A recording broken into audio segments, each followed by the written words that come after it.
Welcome to everyone who's been joining us since our inception in 2018 and to everyone who's new today. We hope that you find a lot of value in this presentation. I'm sure you will, as we have. But this is something that we have been doing for some time, and we have grown past a Southern California alliance of education and industry professionals to now a statewide alliance. So everyone who is joining us today has been added to our distribution list for meeting updates and other updates. If that's not something that you'd like to be added to, then please let us know in the chat. Just type your name and opt out and we'll remove you. But we really do think that you're going to find a lot of value in not just the Alliance, but our presentation today. And we're very excited about this unveiling of the statewide water and wastewater workforce needs report. So please take a few moments, introduce yourself in the chat. Let us know who you are and where you hail from, especially those newbies. And while you do that, I'm going to take just a few moments to welcome and to thank our 2022-23 WEEA sponsors: the Metropolitan Water District of Southern California, Los Angeles Department of Water and Power, Eastern Municipal Water District, Western Municipal Water District, and the Water Replenishment District of Southern California. We also receive significant in-kind support from the California Environmental Education Foundation, Big Picture Learning, and California Community Colleges. These are our guidelines today. This is pretty standard for those who have joined us and continue to join us. And for the new guys, it's not too hard to follow. It's something that you've probably seen more than once in other meetings. So in the Zoom application, we ask that you make sure that your screen name is correct. A lot of us borrow computers or have computers at work that don't include our names. So include your name and your organization. That helps us call on you and answer questions appropriately. We ask that everyone remain muted unless presenting or asking a question. Some of us are still working remote. Some of us are in busy offices. Some of us are hybrid. Regardless of where you're coming from today, there can be a lot of distractions. So we asked that you just remain muted to keep those distractions to a minimum. And then please reserve the chat for comments. Our usual attendees know, and for all of our newbies, this is a very active, interactive alliance.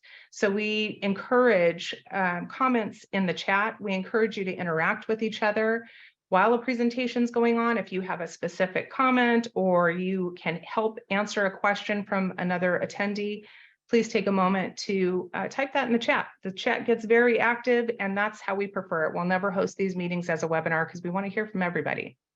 And then please raise your hand if you have a question for one of our speakers via the Zoom application. Most of us know how to do that. And if you have trouble with that, just let us know. For those who need it, closed captioning is available, so you can turn those on. If you have any technical support or you have questions, this is your WEEA support team, and I'm very fortunate to be able to lead this team of high quality professional public relations people. Reach out to them in the chat. They can help you address and navigate any technical issues or questions that you might have. For those who don't know me, my name is Tiffany Baca. I'm the Public Affairs Manager of the Municipal Water District of Orange County, and I'm also the Executive Director of the Water Energy Education Alliance, and I have been since 2020 when MODOC assumed leadership of WEEA. And I did say 2020. We did assume leadership in May of 2020 as soon as some things came to unfold during the pandemic, and it got a little more challenging to navigate. But we took the bull by the horns, and we've grown. And we're going to show you a little bit about what that looks like for those who may not know who we are. I have listed some presentations that we either just had or we have upcoming. At every one of these presentations, we're giving a shout out to sponsors. Sponsors are going to be named on the slides. And so I wanted to call that to your attention. This is just in the next 4 weeks, and invite you to become a sponsor of WEEA. There's a sponsorship link that will be dropped in the chat.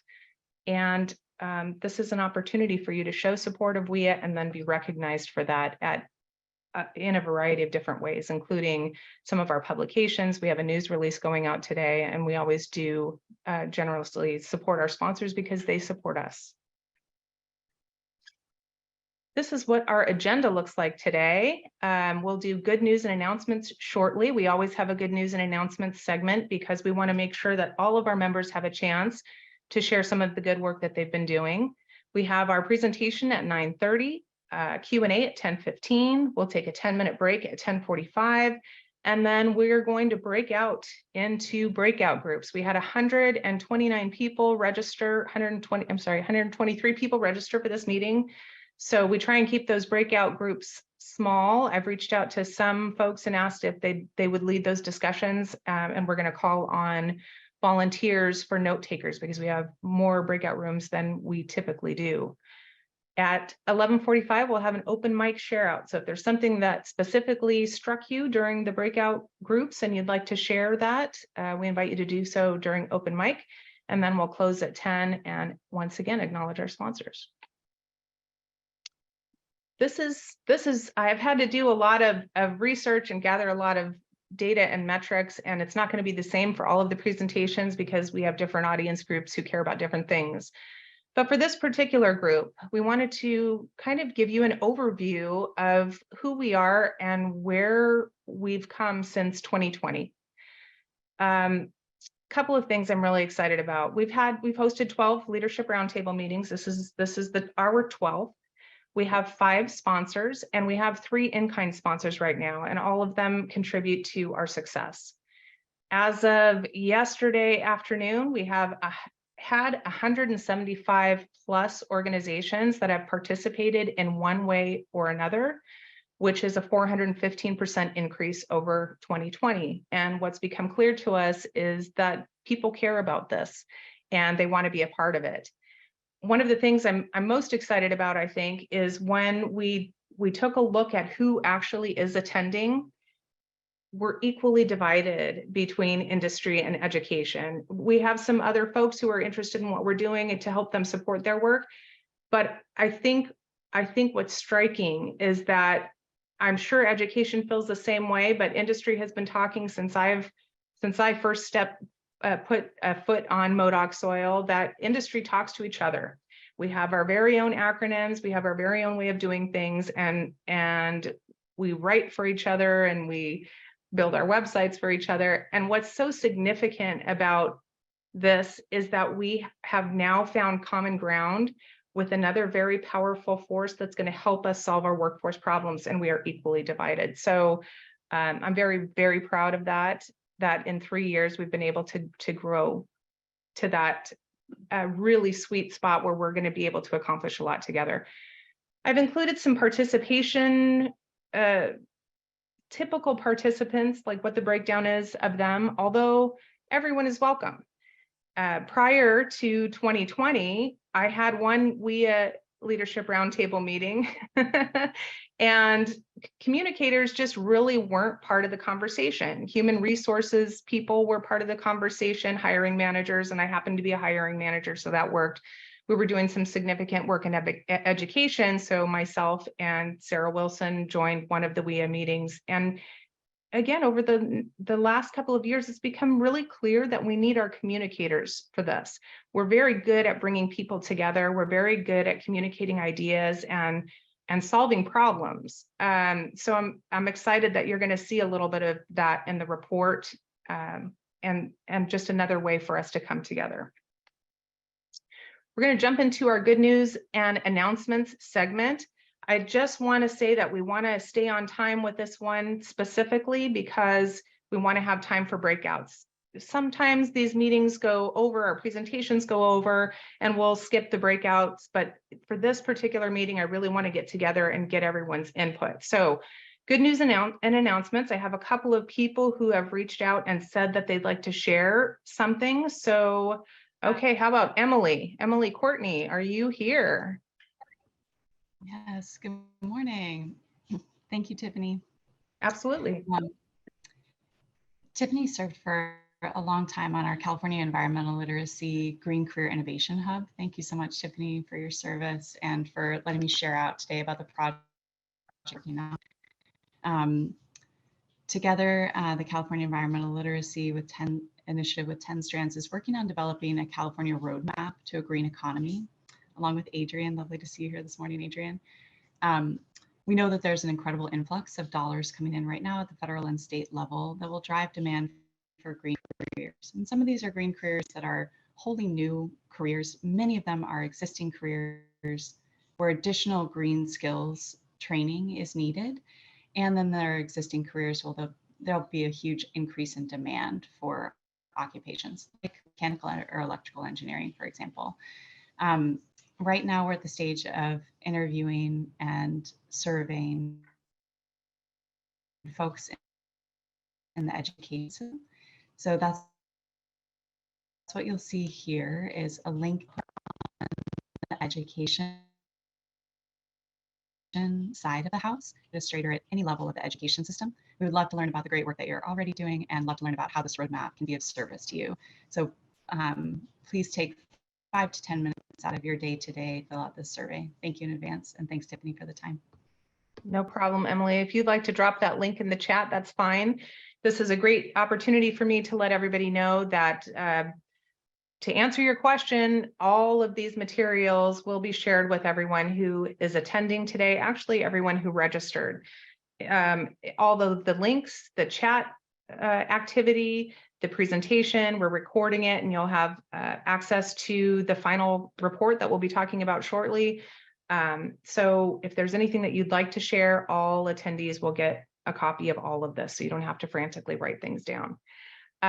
Next up, if I can call on Emily Dilger. Is Tiffany? Yeah, no, Yeah. Nick, hold on just a second, please. Emily? Yes. Hi, I'm here. Thank you so Hi. much, Tiffany. Of course.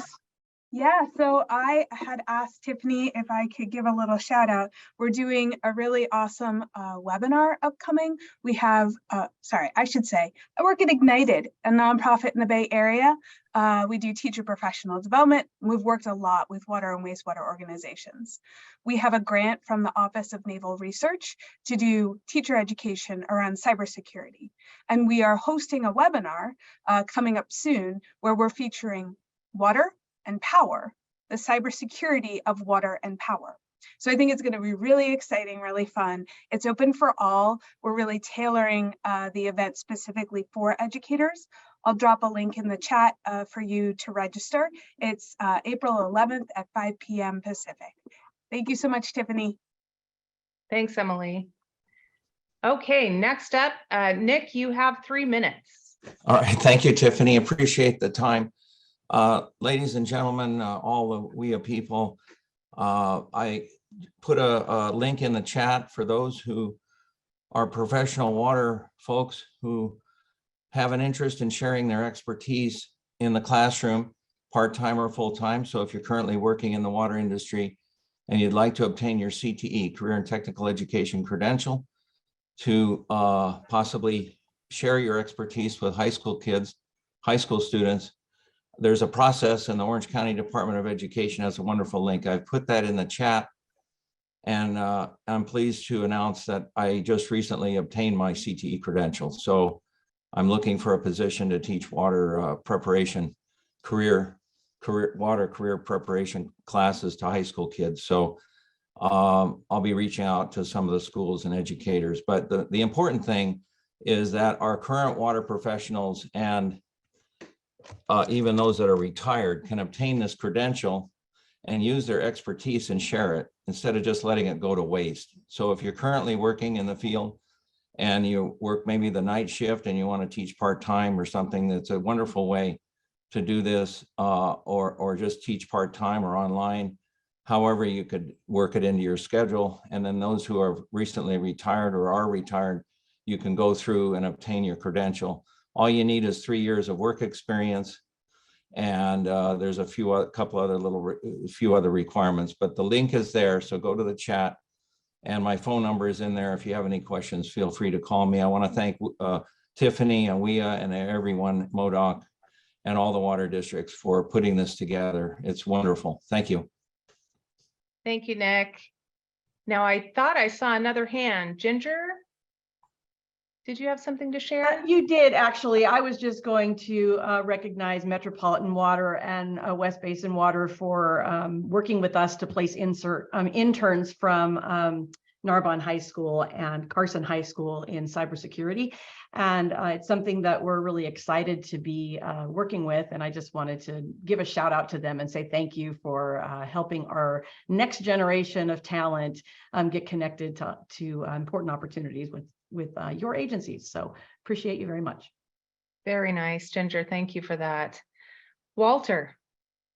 Hi, everyone. Just wanted to mention that the Los Angeles Department of Water and Power has updated our Women's Career Expo. We had to postpone it because of weather on March 11th, and we now have a new date of May 6th. And I know that you sent out the original one. I sent you an updated flyer, but everyone's welcome. It's targeting high school girls, women, female students, but it's a family-friendly event, free food, demonstrations, and there'll be information on both careers for Skillcraft as well as professional. And so we're opening it up to basically everyone in Southern California, LA, but also if there's interest in other areas, or what, we're more than welcome. And we're covering buses in at least LA for some of the groups that want to bring buses. We're covering some of that too. Awesome. Walter, do you have a link to share, or would you like us to add the flyer to the follow-up material? Yeah, the fly, and I think I send you the link. There was a new link I just got yesterday, the day before. I don't think you know what? Let me make my turn for an announcement. If you have tried to get in touch with me since last Friday, we are having critical email issues. So I've reached out to all of you, well, not all of you, but many of you, to ask for a few different things, or I've received emails from you. If you haven't received an email from me, I'm not ignoring you.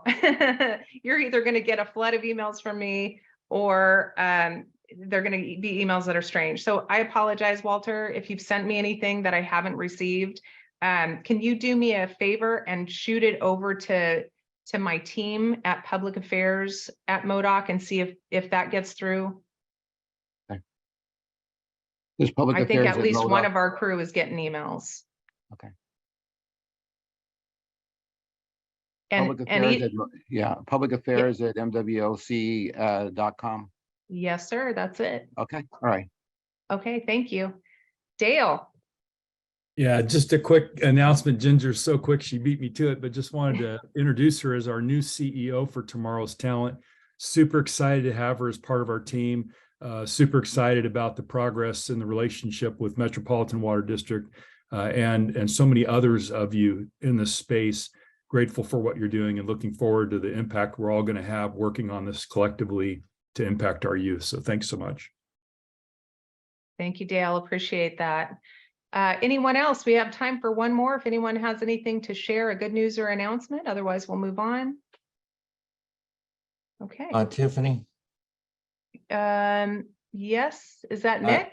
Yes, I forgot to mention that we have played an important role in my getting a CTE credential.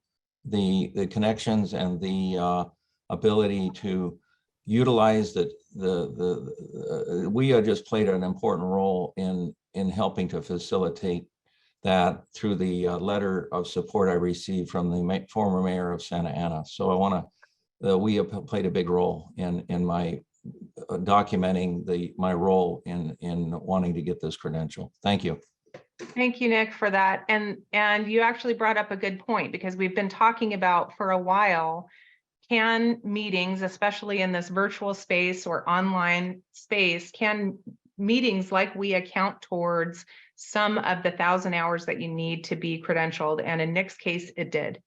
So I did want to share that. It's something that we'll need to explore further to make sure that we're doing this properly. But in order to receive his CTE credential, he has participated in a lot of different things, including teacher trainings and these WEEA meetings, and those did count towards his CTE credential. So thank you for reminding me, Nick. Yeah, and again, if anybody wants to call me or email, just contact me. I can help people get through this process. It's not hard. It just takes some effort. Thank you. Thanks, Nick.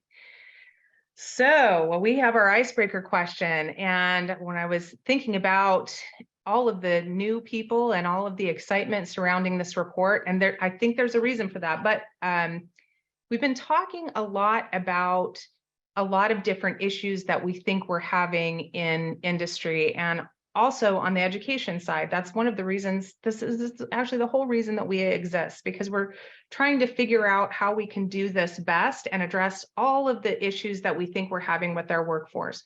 So I'm curious, and please type your response in the chat before we get started and before we unveil this workforce report, their findings and their recommendations. I'm curious if we know what we think we know. We've been talking for a long time about, you know, what we think we know. But there hasn't been a statewide report like this. There's been a report many years ago that was really good from Brookings. I believe that was 2017, but it was for the nation.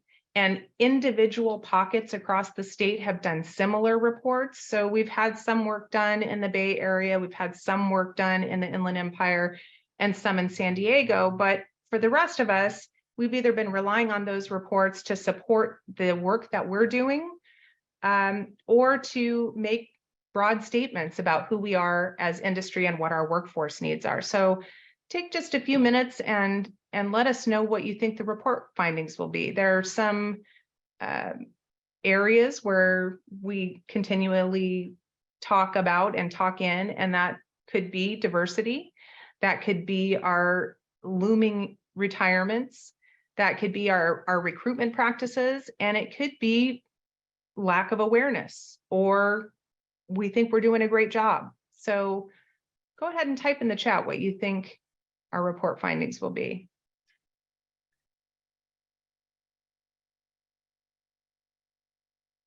We'll give you just a couple minutes there, because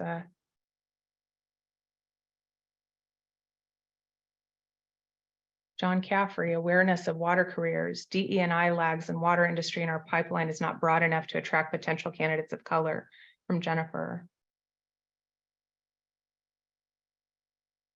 I know for me personally, jumping into this space back in 2020, it has constantly been, and you'll see articles with my name on it, the looming retirements, right? The impending retirements. So my understanding has been for quite some time, the silver tsunami is a coming. Am I right? We're going to find out pretty soon. Gray tsunami, agree with John. 10 classifications, a lot of projected openings. Labor shortage is not a small term issue, a 20-year national issue. Recruit retirees, work-based learning, need for more apprenticeship programs. You can keep putting your answers in the chat, and we're going to get on to our report, the thing that we've all been waiting for. I want to give a huge shout out and thank you to the Centers of Excellence for Labor Market Research. I approached them 2 years ago now, I think, for the first time, because when I came to WEEA, and I have been in the industry for about 15 years, I kept hearing about the silver tsunami, and I kept hearing that it was coming, but I couldn't put my finger on any specific amount of data that proved these claims that I was hearing in meeting after meeting or conference after conference. And so it was a very big ask. We assumed leadership of WEEA because initially I wanted to build something like WEEA for Orange County. This is where my water district hails from. We have 27 member agencies, almost all of whom participate in our education program. So it was my initial interest in WEEA, but you know, we're already doing it, so let's make it bigger. So we initially was Southern California, we took that over. It's now statewide. These guys have just been such an incredible partner. Not only did they see the value in this, but they've made this report a statewide effort, and they've really dug in their heels and provided us really important information that's going to help us move forward and move out of this continuous loop of talking about things that are not informed, really. They used methodology that they're going to explain very soon, that we can be confident in. And I think that's also something that we've been lacking. We've been able to point to different things, but are we really sure about that? Who provided that information?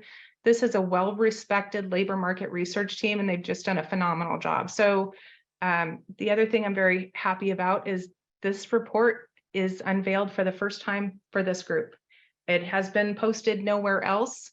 We have a link to that final report for you here in the presentation, and we're going to follow up with that. We also have a way for you to ask questions once you've been able to digest the report, if you have additional questions. But I don't know about you, but I've never had a research team join a meeting. So if I had questions of the research team, I could ask them.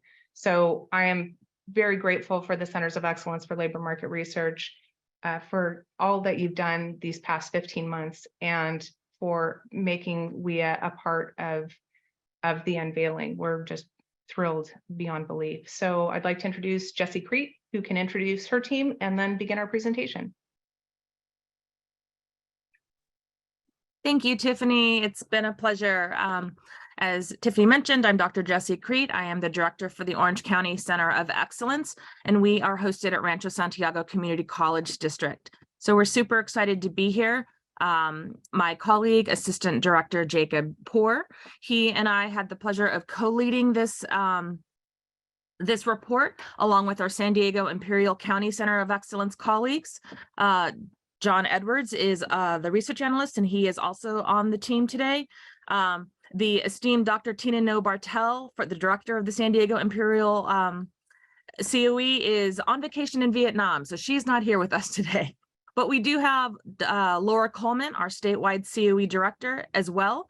And Laura was the one that got this ball started along with Tiffany, and she has been guiding us along the whole way. So with this is your team, you'll see us at different points throughout the presentation. I'm going to start us off. And basically, we just kind of want to explain how we're gonna do this a little bit.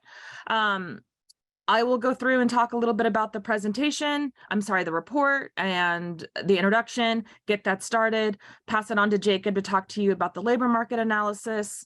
John Edwards will cover first the industry survey and then the community college interviews that were done. Then I'll come back and talk with you about the recommendations and findings for the report. Throughout this whole time, if you have any questions, please go ahead and put them in the chat.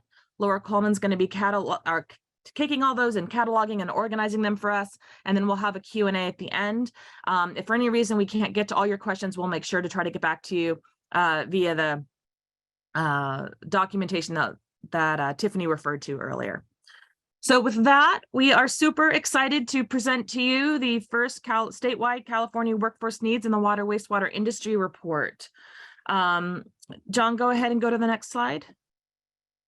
So as Tiffany mentioned, we worked closely with the WEEA advisory group. You can see the list of names on the left-hand side of this, and on the right side are our names for the Centers of Excellence. We also had a research associate help us out, particularly in the beginning of this in the initial lit review and information, Nicholas Emilio. He's not joining us today. Go ahead to the next slide. So for those of you that aren't familiar, the Centers of Excellence of Labor Market Research, we're the #1 source of labor market information for the California community colleges. We are literally funded by the California community colleges to support all of the career technical education programs in particular in all of our community colleges. So as you can see on the map, we have, we're located all throughout the state. Sorry, this was my Orange County map, so that's why Orange County starred. I'm not trying to steal the spotlight from anybody else, but just realized that. And as I mentioned, the San Diego and the Orange County team were the one that led this report. However, we did it for the entire state. So I believe somebody put the link for the COE website already in the chat. There is a ton of amazing resources there and labor market information on all different kinds of industries. Please feel free to access that. It'll be in the slides as well. Next slide. So we wanted to talk with you a little bit about what was the importance of doing a water wastewater report? Why do this? And, preaching a little bit to the choir here, but one of the things that we did when we first started this report was do a pretty comprehensive literature review. And we did this for a couple of reasons. We wanted to see, as Tiffany mentioned, who else had done reports, what had they said, were there commonalities that we were seeing across the board, you know, what was happening around the country in this area. And as Tiffany mentioned earlier, it was pretty disparate. There was a couple of national reports that were done. There were some smaller regional reports that were done, but nothing that looked at the industry as a whole as comprehensively as we decided to look at it. So this slide, and you can go to the next slide, John. These are kind of talking about some of the high level bullet points that we saw, but what we determined in doing this comprehensive lit review was that there were really about 3 different areas that we felt that the majority of the findings from all the other reports kind of were cataloged. One was the aging workforce and looming retirements. One was workforce diversity and inclusion, and the other was industry awareness. And if I recall your comments about what you thought the findings were going to be in this report, I think almost everything you all put in there aligns with what these findings were across all the other reports. So we decided to use this information and come up with a series of research questions to really guide our work. So John, next slide. So we came up with 3 specific research questions and some sub-questions. So what is the labor market for the water wastewater industry? We wanted to start right there. Just what does it look like? We then wanted to go, okay, let's dive into some mission critical occupations. And I'll talk about those in a moment. We wanted to know what was the supply and demand for the industry, and specifically these mission critical occupations. And then what were the specific skills that we needed for these, not only across water, wastewater, but all industries. Not every single one of our community colleges has a water, wastewater program, but many of our colleges do have programs that touch on these mission critical occupations. So how could we, across the system, as colleges, really help support the industry in getting you the supply that you need? Our second research question was, what are the current and potential challenges facing the water wastewater industry?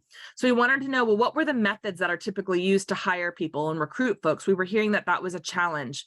We also wanted to know, what were those connections between industry and the supply from the community colleges and other training providers, specifically to fill that demand?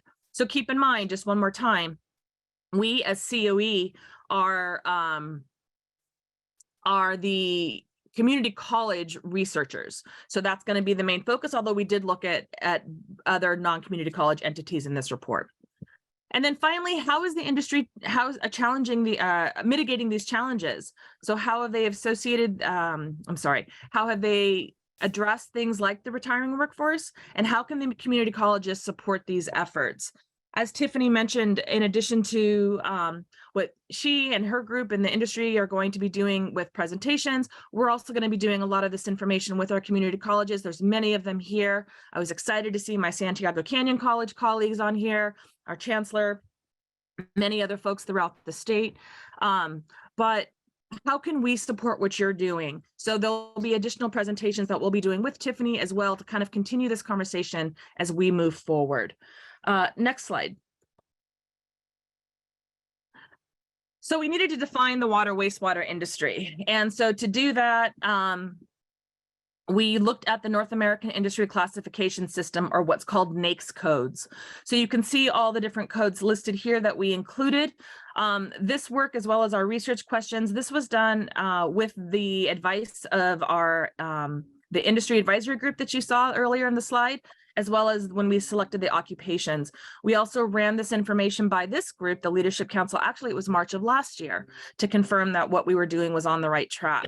So you can see examples of the types of employers that are included in each of these systems, each of these NAICS industries. And again, cumulatively, this is who comprised the industry for the sake of our report. We do just want to point out that the majority of the data and the companies that we looked at happen to fall into the water supply and irrigation systems, as well as the sewage treatment facilities. So those top 2 NAICS codes that you're seeing there. So let me just go to the next slide to talk about the mission critical occupations. As you can imagine, and you probably know if you're in that industry, there are a ton of different occupations that comprise the water wastewater industry and your companies, but what we wanted to really focus on were what were the top mission critical occupations. I think we'd originally said we wanted to try to do no more than 10 to 12. And after, again, meeting with the advisory group many times and then having the leadership group join in last year, we ended up distilling it down to these 8 occupations that we were able to put into basically 3 different functional groups. So electrical, which includes our electrical and electronic engineering technologists and technicians, and our electricians. You can see the related job titles there. We had maintenance, which included 3 occupations, the calibration technologists and technicians, industrial machinery mechanics, and maintenance and repair workers. And then we had operational, which was the operating engineers and other construction equipment operators, machinists, and then the water and wastewater treatment plant and system operators. So keep in mind when we're talking about, in particular, the LMI data, which I'm going to pass over to Jacob to do next, we're going to be focusing primarily on these mission critical occupations. If we're looking at broader things, he'll make sure that you're aware of that. But these are the areas that we wanted to focus on. And again, as I mentioned before, irrespective of whether a community college has a water wastewater program, they more than likely are training for some of these occupations. So again, beyond what you'll hear later about there's 36 community colleges throughout the state that have water wastewater programs, I guarantee you there's a lot more than 36 colleges that are training for electricians.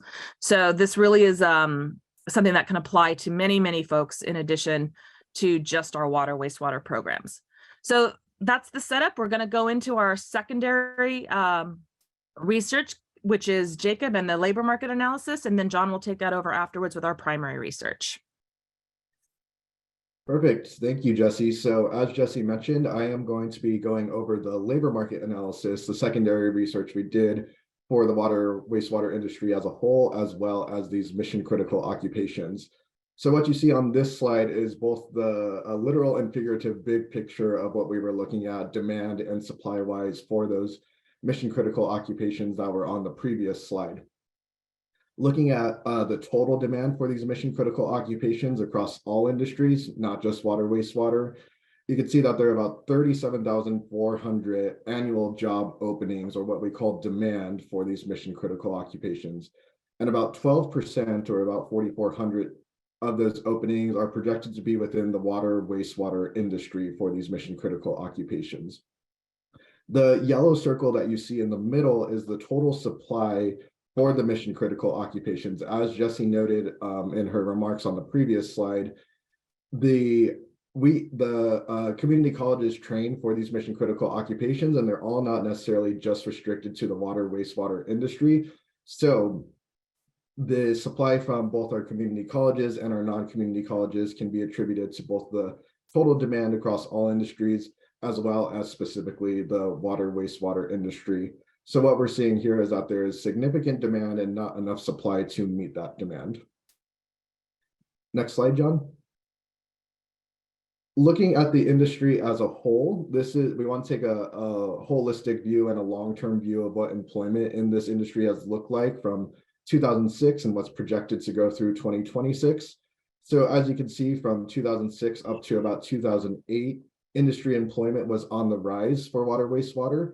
However, due to the Great Recession, there was a significant downturn from 2008 to 2009, and the contraction of the water wastewater industry was pretty prolonged and lasted until about 2013, which was a much longer effect than the Great Recession had on all other industries. Whereas most industries started recovering around 2010 and employment started increasing, for water wastewater, there was a couple more years of contraction before picking up again in 2013 and increasing through 2019. As you all know, we've been in the middle of a pandemic that struck in 2020. So again, employment dropped in the water wastewater industry from 2019 to 2020. This time, employment in water wastewater dropped about 2%, which was actually less than the 6% overall decrease we saw across all industries. And what's projected for this industry from 2021 to 2026 is that there's going to be a gradual increase in employment. And if these projections hold, there will be a new high of employment in 2026 of about 1.07 million jobs. Next slide, John. For the purposes of this report, we divided California into 3 different subregions. That's Central California, Northern California, and Southern California. The counties that fall into each of those regions are defined in our report, and you'll have access to those. But we broke it out into these 3 regions so we can get a better idea if there were any sort of regional differences. And one thing that's notable here is that Northern California has the highest number of establishments. So that includes businesses and agencies within the water wastewater industry. But Southern California actually has the highest number of jobs. So one reason for that might be that Southern California is more densely populated. So there may need to be a fewer number of establishments to provide the same number of services. Southern California also just has more people. So it's going to make sense that there's a higher number of jobs. But there were some slight differences in the number of establishments and the number of jobs across these 3 different industries. And across these 3 different regions. And what you can see here is that the total number of jobs in 2021, similar to what you saw on the previous slide, is over 1 million in 2021. Next slide, John. Looking at demand, this is a similar but a view to what we saw earlier in the chart on the first slide when I began speaking. So what we're looking at here on the table at the top is for the water wastewater industry. There's about 4,400 annual job openings projected through 2026, and that accounts about for 12% of these mission critical job openings. So again, like Jesse noted, we're focusing here now on the mission critical occupations and not just the industry as a whole. Breaking that down again by those 3 subregions that we talked about, Southern, Central, and Northern California, a little less than half the annual openings for these mission critical occupations are going to be in Southern California, and then it drops down accordingly for Northern California, and then drops down again for Central California. So that matches with what we were seeing in the actual number of jobs for each of these subregions. Next slide, John. So something that we also wanted to look at, because it's important for a lot of reasons, but we had also been hearing from industry about how these mission critical jobs pay very well. So we take a look at the wages, and again, looking at it by region, what we have on the screen here is the yellow dotted line in the middle is our average statewide living wage of $16.75. Keep in mind that that is an average throughout the state. And as I think all of us know and can relate to on this call today, that there are very significant differences in the cost of living in Orange County versus in the Bay Area versus in the Central Valley versus in Butte County. So it is an average statewide living wage, but keep in mind that that varies quite a bit based on where you live. Notably, there's not a lot of differences in the wages here between the 3 different subregions. Northern California is a little higher at the entry level, and it also is a little higher accordingly at the median and experience, but they're not too far off from each other. And we thought that that was really notable, that breaking it down by region didn't result in very significant changes for the wages for these mission critical occupations. That being said, on the next slide, what we'll be able to see is the wages for each of these mission critical occupation groups, breaking it down by electrical versus maintenance versus operational.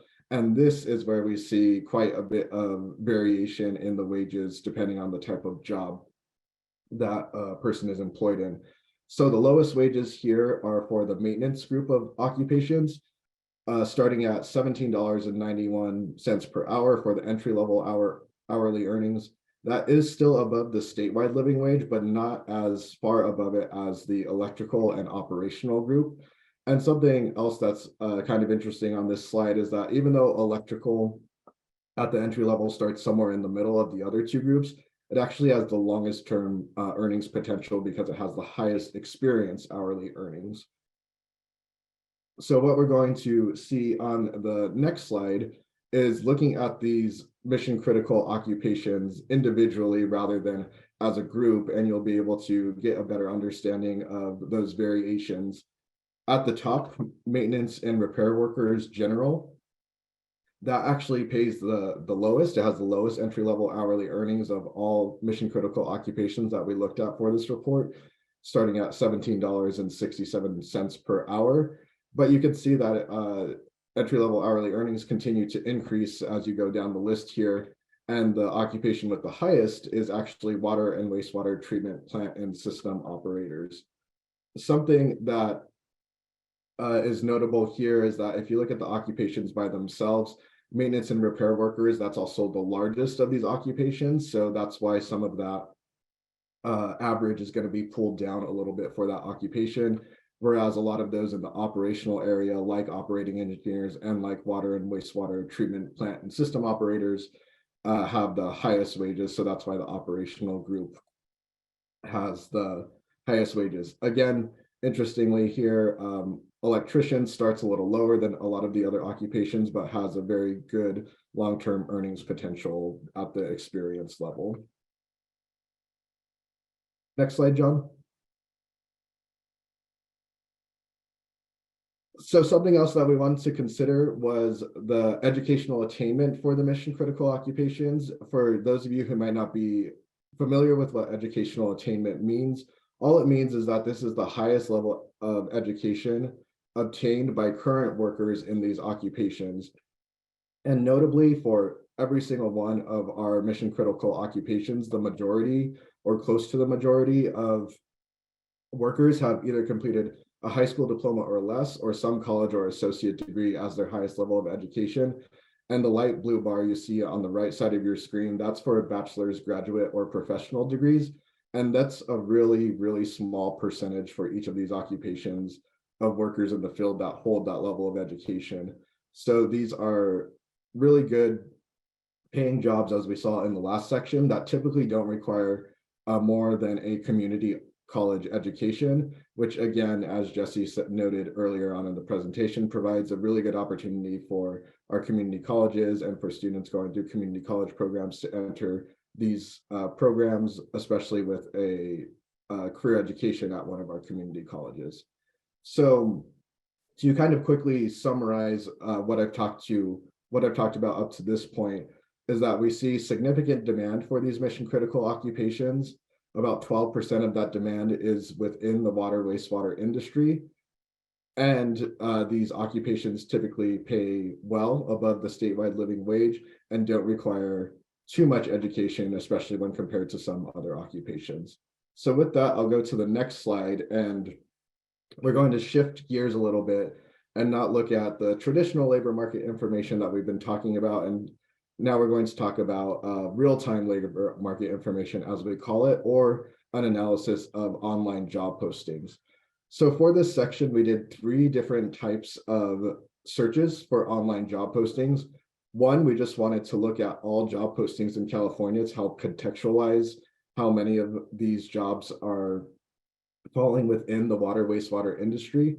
And then we did 2 different searches for water wastewater. One was a definition using those NAICS codes that Jesse talked about earlier in the presentation. But the other one is that we also took the list of companies that we included in the industry survey, or were contacted for the industry survey that John will be talking about in just a couple of minutes, and threw all of those into our tool that we use to analyze online job postings. But what we found is that no matter which way we did it, whether by NAICS codes or by looking at the actual companies themselves, the water wastewater industry consistently has accounted for less than 1% of all job postings in California. And that's going back from 2010 all the way up through 2021. And there's not very much variation from year to year. So overall, this industry is important, but represents a very small piece of the pie in terms of online job postings. Next slide. And we found that that was also true for looking at the mission critical occupations themselves. So again, we looked at the online job postings for these occupations in California as a whole across all industries, and then restricted it again to the water wastewater industry using that NAICS definition, as well as using the company definition. And across the board, you can see that there's quite a huge contrast in these number of postings. At the top, maintenance and repair workers had about 60,000 job postings in 2021. And again, less than 1% were falling into water wastewater. And you can see that across the board for each of these mission critical occupations. Next slide. Despite the small number of postings that we were seeing within the water wastewater industry relative to all job postings, what we wanted to look at, as Jesse noted, one of our research questions was talking about the skills that are important to both all industries as well as the water wastewater industry as well. So these next couple of slides, I'm going to talk about some skills that we saw in online job postings in all industries versus those we saw within the water wastewater industry for each of these mission critical occupations. You can see that we've organized it by occupational group again, and that you can actually see the number of postings for each of those in the occupation box of the table. One thing that was really notable is that there's considerable overlap in the types of skills that are requested for all industries and also within the water wastewater industry. And that suggests that the skills for these mission critical occupations are highly transferable across industries, and that there may not be some specific skills only for water wastewater when compared to all industries. The exceptions to that, there were 2 occupations where we noticed there were some notable differences, and one of those is actually on the screen now. For electrical and electronics engineering technicians, some skills that popped out to us as being more frequently posted for water wastewater employers include things like calibration, automation, and the calibration and automation were the 2 that really popped out. And I think that tracks with what we heard from you all about a year ago, is that something that is happening within water wastewater is that there's more of a need for these automation skills and calibration skills. And so we noticed that for this group, for this occupation specifically. But if you go down and look at electricians and you look across each of these columns, you can see that some of the skills are shared in common, like electrical systems, electrical wiring, network switches. So there's going to be a lot of synergy and a lot of overlap in the types of skills requested for both water wastewater employers as well as all industries. So we'll go to the next slide and we'll take a look at the maintenance group of occupations. There are 3, as you will recall, in this group, so the slide is a little smaller. Something noticeable is that there was insufficient data to do this sort of analysis for calibration technologists and technicians, so we don't have anything for that. But for these other 2 occupations, you can see side by side the skills requested in the different types of employers. So next slide, John. And then the last slide shows you the operational group of occupations. And again, looking at these occupations and the skills requested for them, you can see for operating engineers, there's really a need for heavy equipment knowledge, backhoes, construction, excavation, and those are lining up almost identically in the frequency, the relative frequency that they're posted by both the water wastewater industry as well as all industries. Next slide, John. Okay, so looking at the statewide supply, we've talked about this already, but this just gives it to you at an occupational view. You can see that there are supply gaps for all of our mission critical occupations, and notably at the top for maintenance and repair workers, there's no specific educational programs that we've found that train specifically for that occupation, but a lot of the skills that students would get in other related programs would be able to transfer over to that. And something else that's notable in here is that about 75% of the supply is coming from a California community college. The remaining 25% is coming from other private institutions, but those other private institutions are primarily training electricians, whereas community colleges have programs that train for all of these mission critical occupations. Next slide, John. We saw a lot of talk about demographics and diversity in the comments that you all were making earlier. So we're going to go over that pretty quickly here and talk about demographics in 3 different regards. That's race and ethnicity, gender, and age. So what you'll see for the next couple of slides is comparing the demographics of our students in the related training programs at community colleges compared to the California population, and then compared to these mission critical occupations. When considering race and ethnicity, If you look right in the middle of your screen, the plurality of both our community college students and these mission critical occupations are Hispanic or Latino.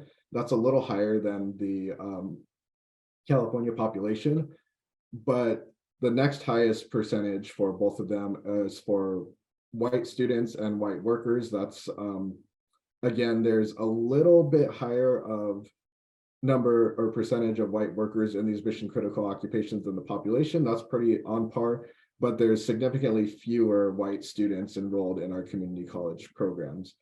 Something I want to note here too, that's not on the slides, but you'll be able to see it in the report, is that generally the occupations with the highest entry level hourly earnings have the highest percentage of white workers, and the inverse is true. So those with the highest percentage of Hispanic or Latino workers also pay the less typically.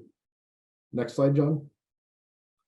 The most significant supply gap or diversity gap that we saw was in regards to gender.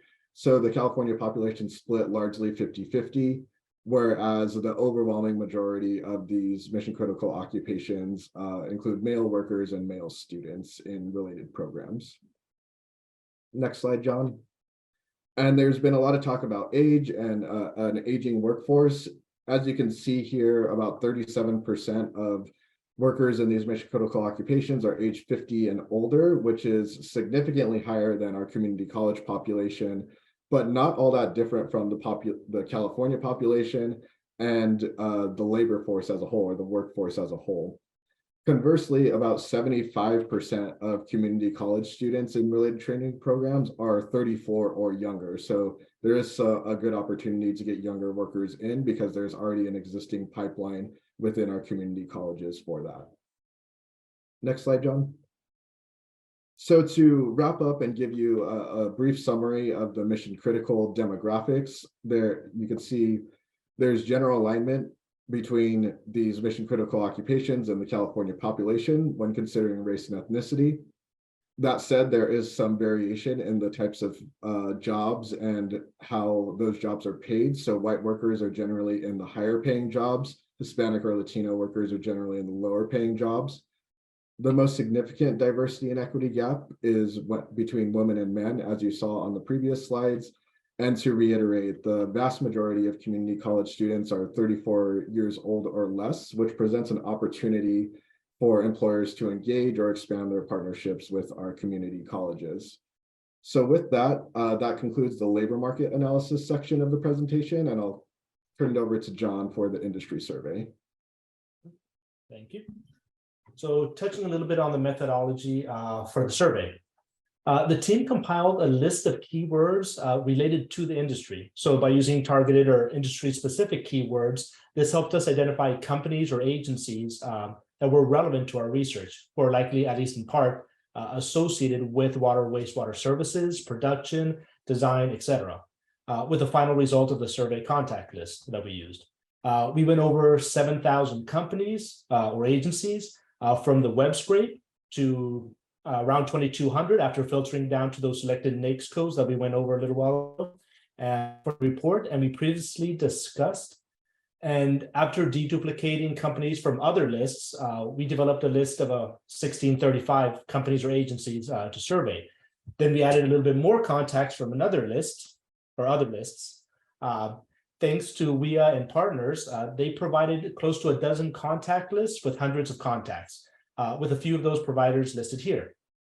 Interesting side note, one of the sources used to compile the contact list was an agricultural report produced by UC Berkeley back in 1938. It contained 625 water or wastewater agencies throughout California. We fast forward 85 years, and after we updated that list, we found that half those agencies no longer exist. So I thought that was an interesting side note. But after all the filtering, the phone, email surveys, removing of invalid submissions, we arrived at 545. 545 is the number of agencies or companies that completed the survey that were related to water wastewater, which leads us to our findings. So while the COE attempted to collect an even distribution of survey responses across the three subregions, the Central, North, and Southern California, the most responses, 48%, came from Southern California. Information about the methodology of the counties, where the counties fall within the region, you'll be able to find in Appendix C from our report. Also, of the 545 companies that responded to the survey, most respondents, 81%, reported being from a public and private water or wastewater agency. So most survey respondents, 64%, reported having fewer than 50 employees at their companies. In total, of the 545 companies that participated, 533 responded to a question asking how many employees currently work at their organization. These companies reported that there was a little under 83,000 full-time and part-time employees. Over 1/3 of these companies had fewer than 10 employees. For comparison, as previously mentioned, in the labor market analysis for this study, the COE found that California's water wastewater industry had 18,800 establishments and more than 1 million jobs. Of the 545 companies, 526 responded to questions regarding the number of employees that are eligible to retire in the next 5 years and the expected number of hires in the next 24 months or 2 years. At the time of answering the survey, these organizations reported having 4,000, almost 300 employees who are eligible to retire without penalty in the next 5 years. Additionally, these companies expected to hire 4,929 new employees over the next 24 months or 2 years. According to survey respondents, there are 9,941 current employees in these mission-critical occupations. The current number of employees in these mission-critical occupations represent about 12% of the total number of employees or total workforce of that slightly under 83,000 number that we went over within the 545 water wastewater companies that responded to the survey. Cumulatively, survey respondents expected to hire 860 employees within the next 24 months, 2 years of answering the survey, which equates to 9% of the current mission critical workforce of that 9,941. This number of hires includes backfilling jobs due to attrition caused by voluntary resignation and permanent withdrawal due to retirement. In addition to identifying the level of difficulty companies had in hiring mission-critical occupations, the survey also asked respondents to identify the most difficult qualifications to find in job candidates. Survey respondents ranked 7 qualifications from most difficult to least difficult, like minimum educational requirements, required licenses and certifications, relevant prior work experience, adequate technical skills, adequate industry knowledge, adequate soft skills, and other qualifications. The following exhibit that you can see here, this exhibit marks the top 3 most difficult to find qualifications by mission critical occupation based on the rankings. Relevant prior work experience was the most difficult to find qualification for all mission critical occupations, followed by adequate technical skills and required licenses and certifications. For each water wastewater mission critical occupation, the survey asked respondents to select skills from a list of the top 10 skills for each mission critical occupation based on prior studies and online job postings that are essential for community colleges to train. The skills listed for each occupation were reviewed by the industry advisory group for accuracy and relevance. The following exhibits, or round of exhibits from here, illustrate the percentage of respondents that deemed a skill was essential to an occupation compared to skills requested by water wastewater companies through online job postings in 2021. Job posting skills for 8 mission critical occupations are included for comparison here, or for this set of exhibits, except for calibration technicians, as explained before, there was no online job postings found in 2021.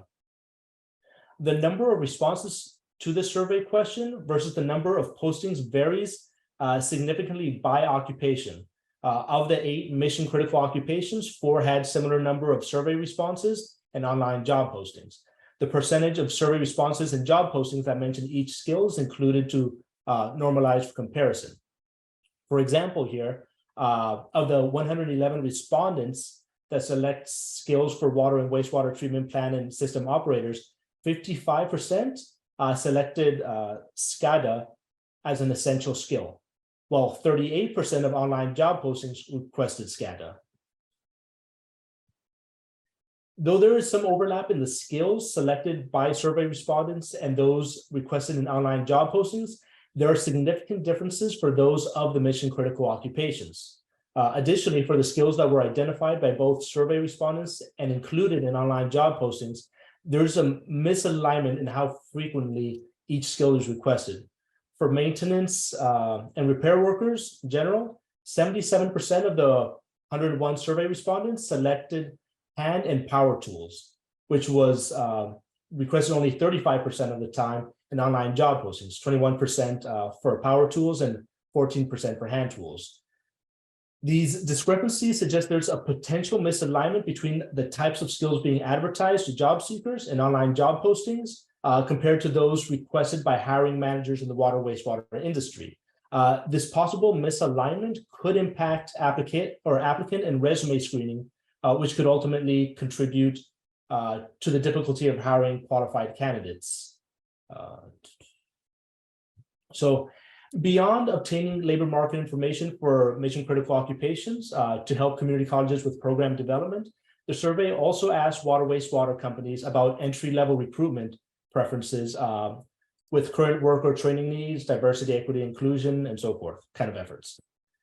When hiring entry-level workers, survey respondents indicated that their top resource or avenue for doing so was online recruiting platforms such as Indeed or LinkedIn, which ranked first or second for 59% of respondents. Additionally, 58% of the respondents indicated that a company job board or career site was their first or second top source for hiring entry-level employees. On average, the community college ranked fourth on the list, with about 15% of respondents ranking them as first or second. And about 40% ranked community colleges as their fourth or fifth top resource. So community colleges ranked a little or higher than private higher educational institutions, which was 6, and four-year universities, which was 7. So diversity, equity, and inclusion. As identified in the labor market analysis of the study, the water wastewater industry has a relatively homogeneous workforce. To help the industry with its diversity, equity, and inclusion, DEI efforts, the survey asked respondents if their organization have a DEI strategy. Nearly half said yes, 36% said no, and 21% did not know if their organization had a DEI strategy. To support their DEI efforts, the survey asked companies what DEI trainings they would be interested in having at their organizations. The top response was nearly tied, with number 1 being teaching leaders how to manage diverse teams, or followed by embracing differences in the workplace. So partnership with the community colleges. To help community colleges with employer engagement, the survey asked if companies would be interested in partnering with the colleges. Of the 320 survey respondents, 228 or 21% expressed no interest in partnering with the colleges. 193 or 18% said they were interested in internships or offering internships, and 117 or 11% were interested in mentorships for the students. So jumping over to I'm just going to, when we interviewed the community college programs, to address the research questions related to existing connection between industry and community colleges, as well as how California community colleges support efforts to mitigate industry challenges, the COE contacted 20 of the 36 colleges offering water wastewater programs, and we conducted those 20 in-depth interviews with community colleges, with faculty members, deans, and a program director. The list of the existing 36 colleges can be found in our Appendix C of our report. But using the previously conducted COE regional water wastewater industry research, cumulatively, these prior reports provided the following recommendations seen on this slide to increase educational supply for mission critical occupations. The following slides will evaluate whether progress has been achieved on these recommendations, and to identify additional ways to support the industry. So raising the public's awareness.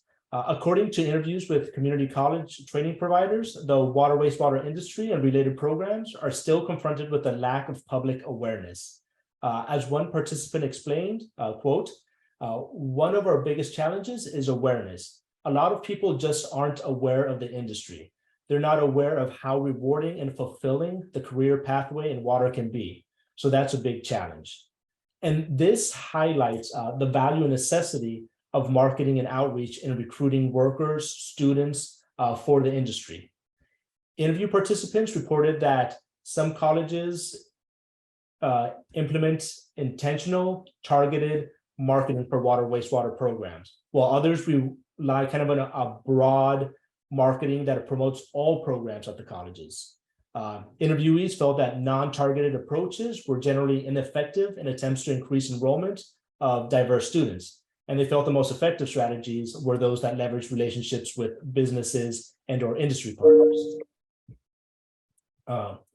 So work with or developing job opportunities. Like marketing and outreach strategies, interviewees reported that community colleges have found the most success in finding job opportunities for their students by directly partnering with water wastewater employees or employers.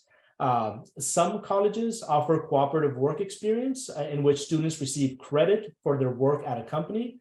These programs have been effective for those colleges to work with employers and for students to obtain direct work experience that helps prepare them for the industry.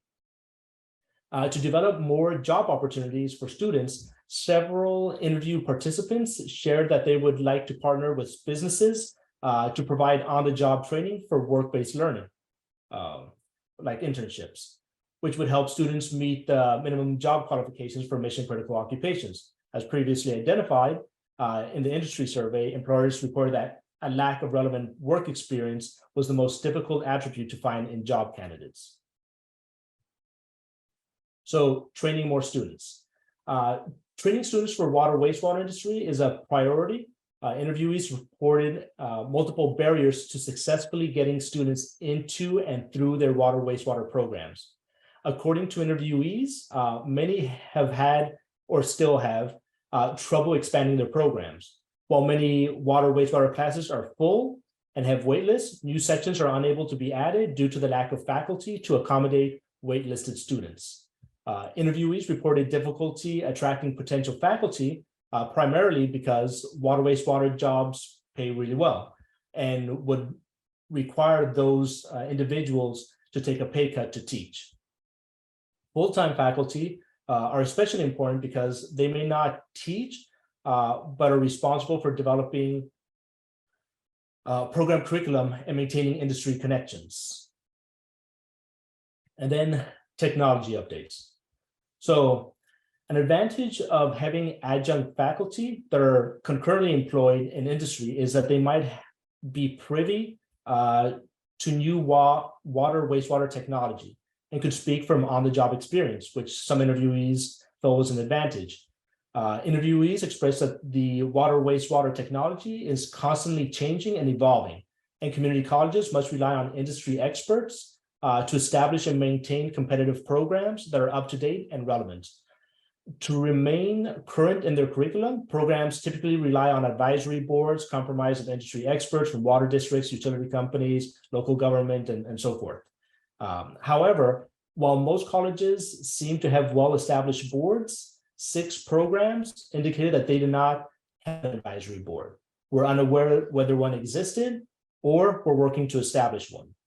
When asked about other water wastewater programs, interviewee participants requested that the COE include a list of current water wastewater programs in this report to establish a community of practice across California. Jesse? Thanks, John. So I don't know about you all, but I'm assuming that you all were able to get all of that information that Jacob and John just shared with you. I know it was a ton of information. Just to reiterate, this was the first report ever where we did secondary research, which was that in-depth labor market analysis, as well as then two primary research collections, which was the industry survey and the community college interviews. And cumulatively, we took all of that information to come up with recommendations for the report. So before I dive into the specific recommendations, what I want to do is say we ended up finding some themes that came up. And probably not surprising to most of this group, some of these themes are even the things that we've talked about in the literature review that came out. So you will see these color coded as we go into the the recommendations themselves, but awareness will be this kind of yellow color. And this is really talking about really just that need for increased awareness about the industry itself, both to attract students in our community college programs, as well as to help with increased job candidates. Blue is going to be diversity. That's a big theme we've heard again and again and again. And what we really want to do is increase that diversity in the industry. And our community colleges, as you saw, have much more diverse student population than what happens to be in the industry. So that's an area that we can also help. This kind of green color is our partnership. And this is really describing about partnerships that the industry can have, specifically, again, with the community colleges to kind of in general make all of this work more effective. And then orange is skills. This really came up, I think, a bit surprisingly, about how there's definitely a need to identify and validate the skills that are required for the occupations, and that the community colleges are aware of them so that we can help with the alignment of the students that are being trained are actually going to be ready to go for you to hire. So let's go ahead and jump to the first slide. I know these are going to be a little challenging to read, and that's okay. I'm just going to highlight them. I'm not going to go over them in super detail. You are going to have all of this information in the report. Again, those of you that are research minded or just love all the extra detail, this report is almost 120 pages. It is incredibly detailed. The meat of the report itself is about 80 pages. And then the rest of it are appendices. We go into depth in our methodology, our definitions. We also provide extensive tables on supply and demand for regional areas as well. So if you like this information, please don't worry, you're going to have a chance to dive into it. But to answer this first research question of what's the labor market for wastewater industry, what we were able to find was those 8 mission critical occupations that we talked about. We looked at that information. If you go into these tables, into the report, and you hit on any of these blue hyperlinks, they'll take you right to those sections in the report.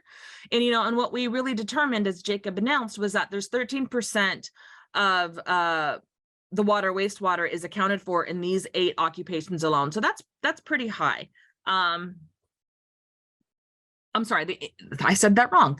The water wastewater industry accounts for 13%. Oh, no, I did, of employment in the mission critical occupations, and the occupations themselves are 4% of the water wastewater employment. So really what we expected to find a little bit more in this report, what is it about emerging occupations? Where's the industry going? And that was something that was a little surprising to us. When we did that survey, as John was sharing, we didn't come back with a lot of information. Over half the folks said that they didn't know. And there could be a lot of reasons for that, such as, it was hiring managers perhaps that were doing the survey, and they're not as aware of maybe where things are emerging as the people that are on the ground in the field are doing. Or they just don't know what the plans are. So we really think that this is an area that we might want to take a look at. The other thing that came up when we did do that survey, though, was that it wasn't so much this idea that the occupations would potentially be changing, but more that the skills of these existing and other occupations that are already in the water wastewater industry would be evolving along with the technologies and things. So you kind of heard that a little bit in the survey as well. So next slide, John. This is looking at what was the labor market demand and supply. So as you already heard, Jacob gave you all those numbers. And really what we recommend here are a couple of things. One, we got to keep building this awareness. So I think using this information, showing how great the demand is, showing how there's areas to improve upon, things like diversity and everything else, targeting your existing marketing campaigns and efforts to attract employees is going to be important. But we also want to take a look at the areas of diversity and partnerships as well. So really increasing those partnerships with your community colleges, specifically to strengthen the advisory boards and create more cooperative work experiences and additional work-based learning opportunities for our students. That's going to help not only increase the qualified job candidates in those pipelines for all of you, but it's going to help increase awareness, because as people are doing that work and they're experiencing those work-based learning opportunities as students, they're going to be telling their friends and other people about it. So there's just kind of a natural, organic way that will flow. And then again, using this opportunity in the partnerships with the colleges to really address these equity gaps, in particular the age and gender gaps that we saw. Let's go to the next slide. So this was looking at what are those essential skills, and I mentioned this earlier. And we talked about all the top skills, and one of the things that was very interesting, and this was touched on in John and Jacob's sections, was we discovered a potential misalignment. So you'll see this listed in the need for future research, but what we noticed that came out from the surveys was the skill sets of one things, but they were different than what the skill sets were coming out on the job postings. And even though we pre-selected, the skills that people were selecting in the survey, those came from job postings themselves. So there should have been a little bit more alignment in there. And so here's what we're thinking based off this analysis is, if there is a disconnect between the skills that are being published on your jobs versus what the hiring committees or your hiring managers are screening for with the candidates coming in, versus what's being trained for at the community college or any other education providers, that misalignment is going to cause hiring problems. The students are going to be prepared, but they might not be prepared for the skills that the people on the floor need. And the hiring managers might not be sure, or might be screening for skills that aren't what's being looked at. So we really need to look to see, is there a true misalignment here? And if so, how do we correct that so that we can create this pipeline that's seamless from the community college and the training the students all the way through getting qualified candidates to you. And then again, building more on those work-based learning experiences. So the next slide. Research question 2 was, what are the current and potential challenges facing the industry? And, we wanted to look at hiring. The hiring was the biggest thing that we heard. And so really this recruitment, it seems to be coming a lot from these online platforms, and that should be continued. But again, just building more awareness and trying to attract more candidates, utilizing the opportunity of hiring new people to address these current equity gaps. A lot of time what's going to happen is you're going to be promoting the people that are in your existing organization up to higher levels of positions, so you can backfill those entry-level positions with these students graduating from the community colleges and using that opportunity. So how do we recruit them and appeal to a broader audience than perhaps is just naturally applying to the water wastewater industry on their own? Next slide.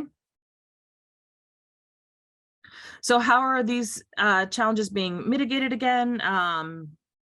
And this is the retiring thing. And I think, we saw a lot of this in the initial part of what did you guys expect the findings to be? And I think one of the big surprises for us, as you heard, is, the silver tsunami, the gray tsunami, it didn't come as a big giant wave that everybody expected. We actually think it's been here and it's been going on for about 10 years. And I think that was very prevalent when you looked at the industry survey responses of who's eligible to retire in the next 5 years. And so while there is going to be people leaving, and that is going to be happening, there is an older workforce in this industry.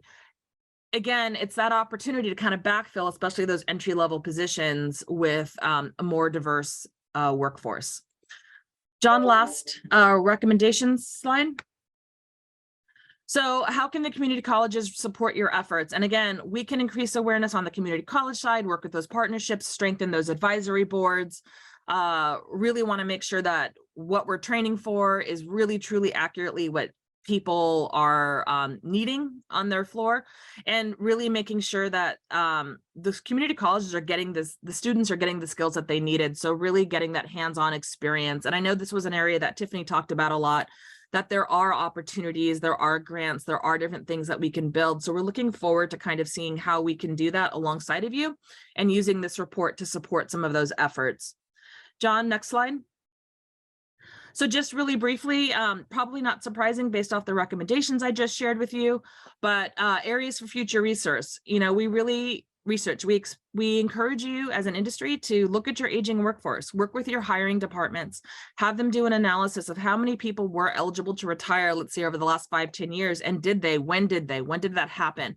What do you expect to happen moving forward, to see if you're really going to have this big cliff that you've kind of been expecting. We're not seeing that on the labor market analysis side of things, nor was that corroborated on the industry survey. So, you know, if you still think that's a problem, then potentially more specific research at that level would be helpful. Again, emerging occupations and skills, needing to really dive into to see how are the occupations going to be evolving, and will new ones be added, and are the skills that we're training for and hiring for all in alignment? And then student enrollment and employment outcomes. This is always important to us. We always want to take a look and see, you know, how are those outcomes on our side? That's more of a community college area. So really diving into this report didn't look at that.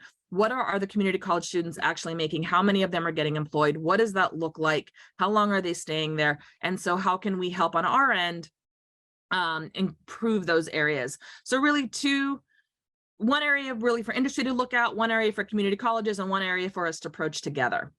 So with that, this is your COE water wastewater team that conducted all these reports. Go ahead to the next slide, John. See all of our lovely faces and our emails. You are welcome to reach out to us directly if you'd like. And then that last slide, this is what you've all been waiting for. That is your link. Laura Coleman's going to put that in the chat as well. This is our COE website, and in this link, you are going to be able to find the full report, the slide deck that we just shared with you today, as well as an executive summary handout that's really going to be focusing on these recommendations and findings. So I know we went over, so Tiffany, I'm going to punt it back to you to let us know how you want us to handle any questions or anything else at this moment. Yeah, I think we can address some of the questions in the chat. I did want to say we all have access to the report, share it far and wide. Our team has also created a Google Doc where we can share questions and answers, so that over the next month, 2 months or so on, as we're continuing to present on this information, we're not asking the same questions over and over again. We'll have a Google Doc that one of my team will drop in the chat. You can type in your agency name. We don't need your personal information. Type in your question, and then the COE team and the WEEA team will do our best to answer those, so it'll all be collected in one spot. Other than that, I think we can get right to the chat. Was Laura going to call out those questions, or would you like us to? Laura, do you want to do that? Sure. Okay, so I have a couple of questions from earlier on. Start with, what is the source of your race and ethnicity population data? Was that specific to the occupations? I think it was during Jacob's presentation. There was three sources of data. There was occupational data, student data, where we were looking at the community college side, and then statewide data. So Jacob, do you want to just really quickly say where those sources were for those three pieces? Yeah, so for the occupational and population data, that comes from the Census Bureau, which is a often cited source for that type of information. And the student data came from the Community College Launch Board, which has a bunch of different information on student data related to enrollment, race, ethnicity, and other demographics like you saw. I believe that question was from Nirmala. Nirmala, did that answer your question? If she's still there, she may not be there. Okay. All right, next question, Laura. So we have a question about, and I think Jesse, you spoke to this a little bit in your findings, about plans to expand on the report. Plans to expand on the report. Well, this one took us 15 months. So we're going to be presenting a lot of this, but I can tell you this team will be not be doing another water wastewater report imminently. What we are going to be doing is sharing the methodologies and the raw data from the surveys and things with the other centers of excellence. We can't share that outside of that because of confidentiality issues. However, what we will do is, I know in Orange County, for example, we have San Diego Canyon College with a robust wastewater program and apprenticeships, and we have the Orange County Water District and all the folks in there. And so we're going to probably be doing a supplemental report or seeing how we can do something specific in our region. What does that look like? But I can't guarantee that all of the COEs are going to be doing that. It's really going to be dependent on what's the need in that region and what does that look like. I think what we are most interested in doing, though, is really working with you and our industry partners to find out how we can use the information in this report to continue this work to improve upon the advisory boards, work on these skill sets, do that kind of thing. So does that answer the question?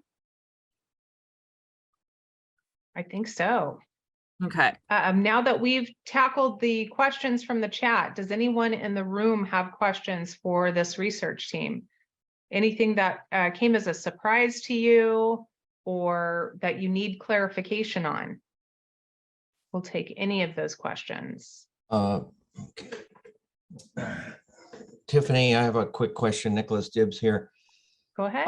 For the team, you surveyed, I believe, 300 and some water districts or water wastewater entities and agencies and districts.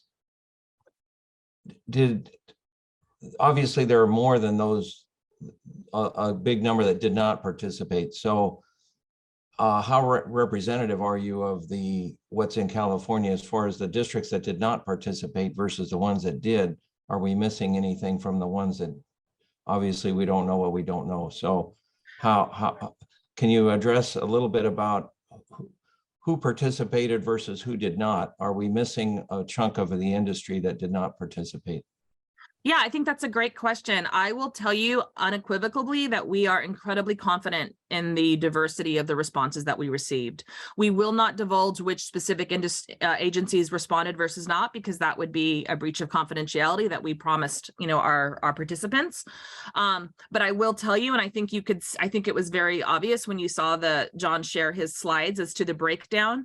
And John, if you want to go back to that slide really quick, since you're still sharing, the breakdown of the types of agencies, the size of agencies, all of those things, we really did get a great mix. I mean, the vast majority, if you go back to the prior slide, John, the vast majority of the agencies are public agencies, and you can see that's represented. However, we got a good smattering of others. It was pretty consistent across the board. If you remember Jacob's initial analysis at the beginning as to where the bulk of the agencies are and what that looks like and the number of employees that are hired, and in those agencies, again, this data is pretty representative and in line with that labor market analysis. So that was part of the point of doing multiple data collection so that we could validate the information and ensure that we were getting a great cross section. We had 545 responses total in our surveys. So again, that was pretty good. I believe, John, you said we sent about 2,200 out. So that's actually a really great return rate. It's much higher than the average of 10%.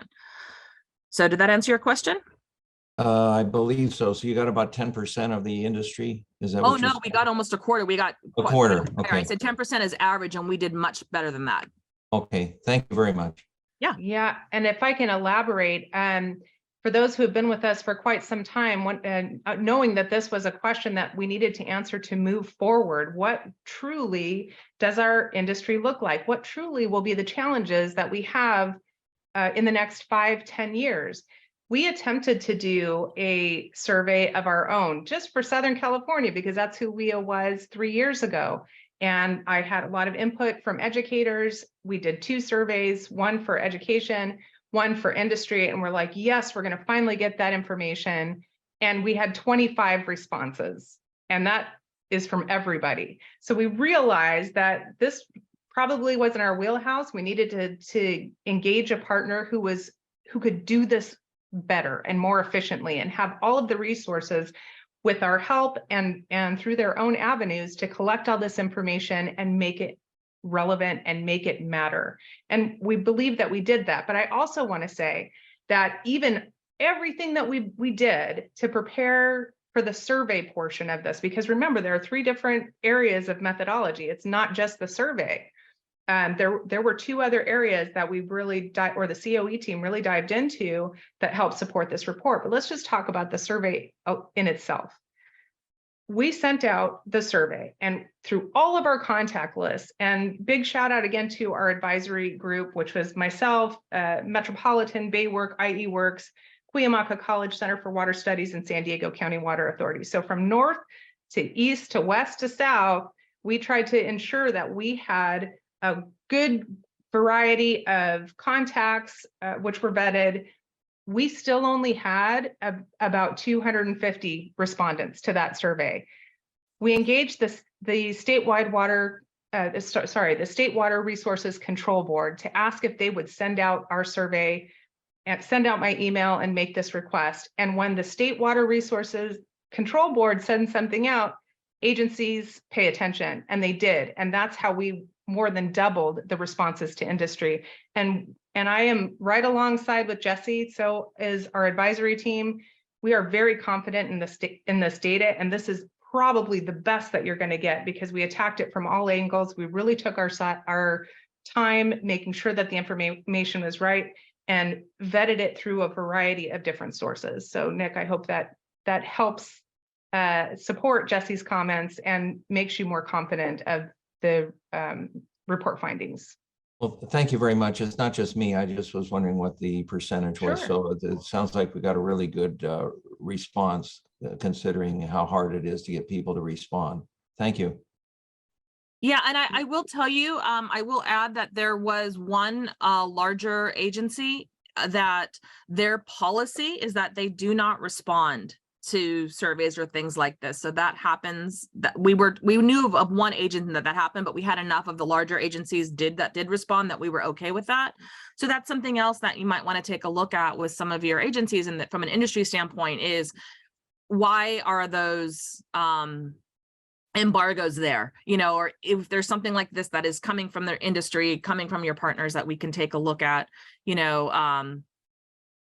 we want to are there exceptions that can be made? But again, I still feel confident in what we did.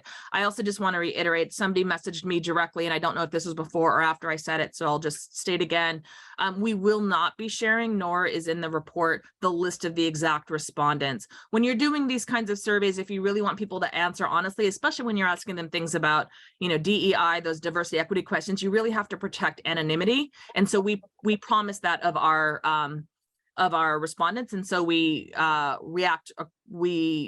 won't be sharing that information to protect the anonymity. So we make sure that the information we're getting is validated and they feel safe in sharing that. So I appreciate you understanding on that. It's not that we're not trying to keep information from you. It's that that's the way that we ensure that we get the most honest feedback in those surveys. I see there was a couple other questions that came in.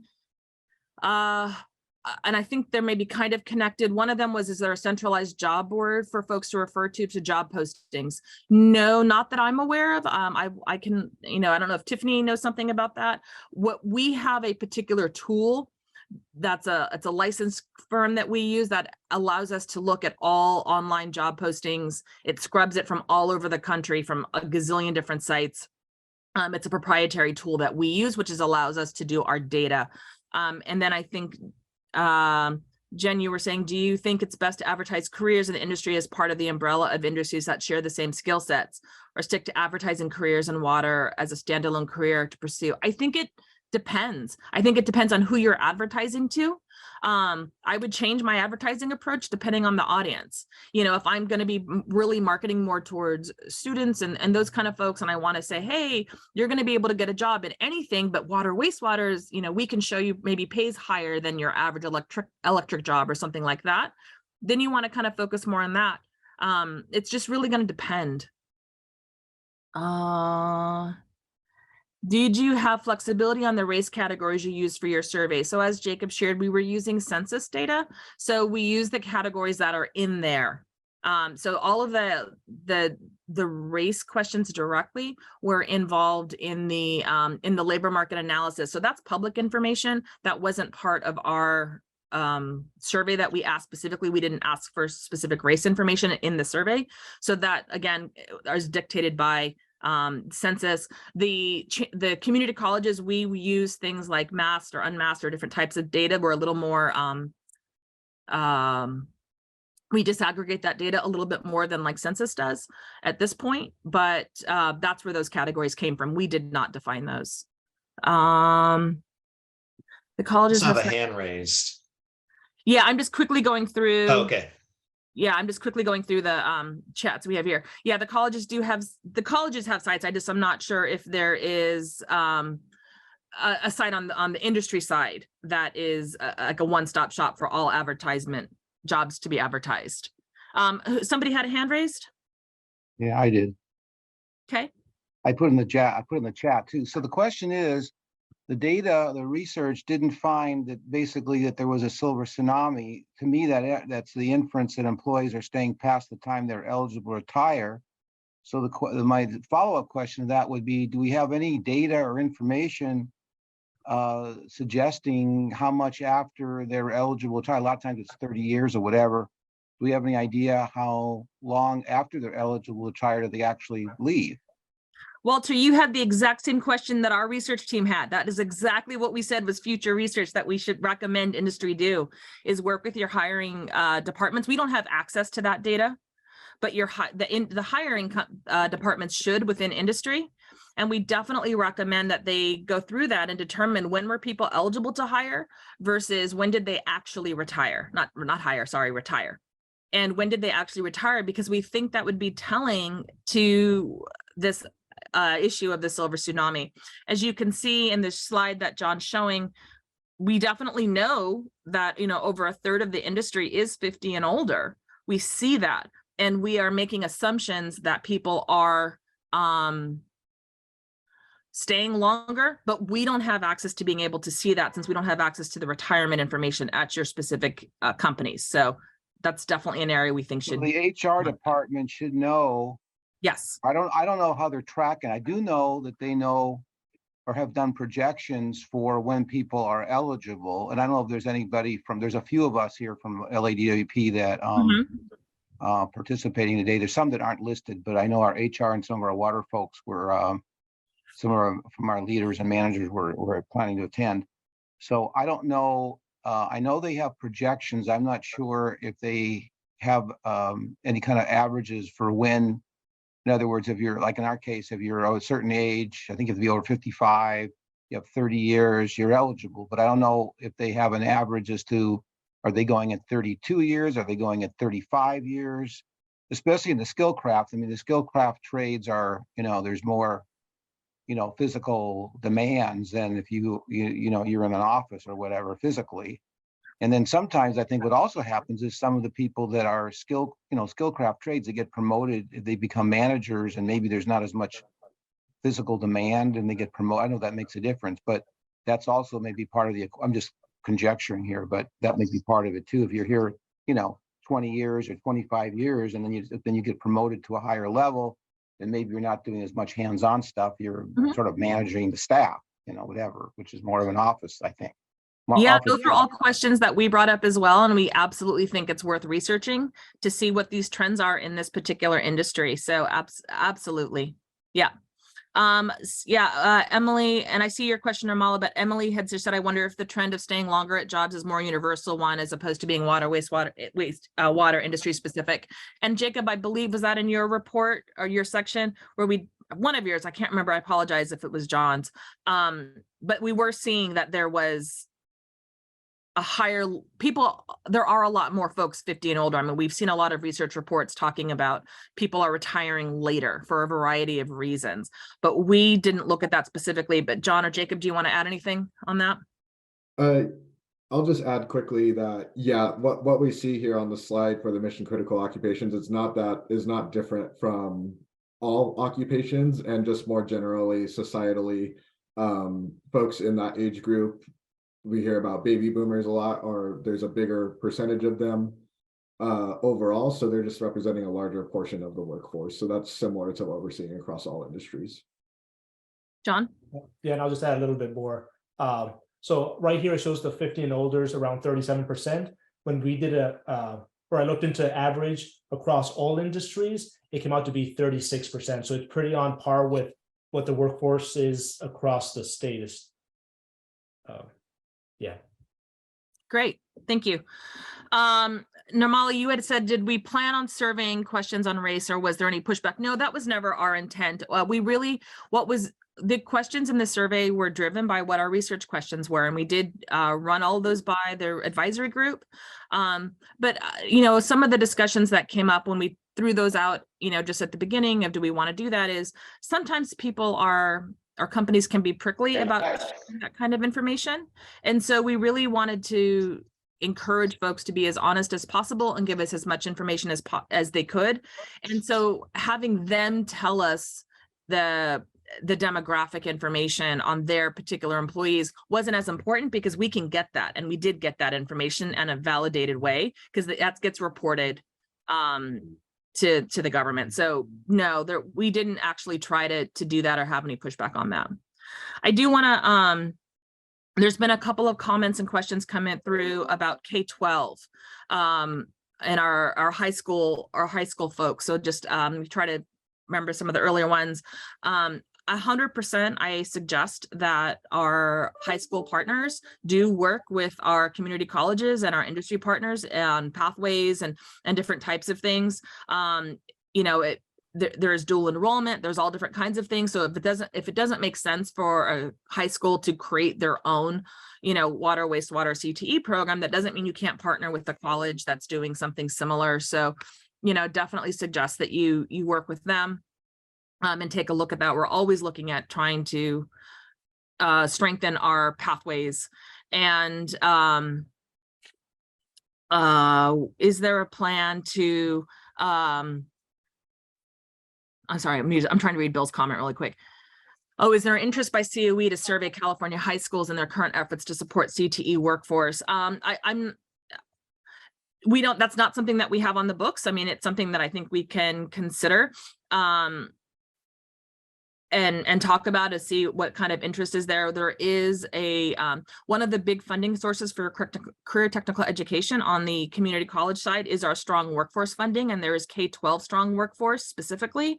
And so we can see if there are projects or things on that end that the K-12s are interested in us supporting, and that would need some kind of information like that. I think I got most of the questions. You did. In there, did the research infer the reason for the huge gender gap? Infer the reasons. I don't know that it inferred it. I think that was something, Jacob, if I recall, was there something in the lit review specifically that was talking about that, or was that just you and I conjecturing based off what we were seeing in the lit review about that gender gap? Yeah, there wasn't anything specific that we could find. It's something that we were really interested in as well too. We had kind of our own inferences, but even looking in the lit review, some of the things we looked at were what kind of programs or projects might have been out there to address some of the workforce challenges, like we said at the way start of the presentation. And even in that, any sort of targeted efforts towards women, we only were able to find like one sort of agency that was doing something active in these really big compendiums of things developed by the Department of Energy, Department of Training, and other places like that. So we had some inferences, but there was not anything specific that we could find on this. So Jesse, I don't know if you want to add on some of those inferences, or do you want to just kind of keep it limited to? I think I would just say that, one of the things, Jacob and I, when he was doing the lit review, and he really dived deep, and, he did a great job. And then I said, go deeper.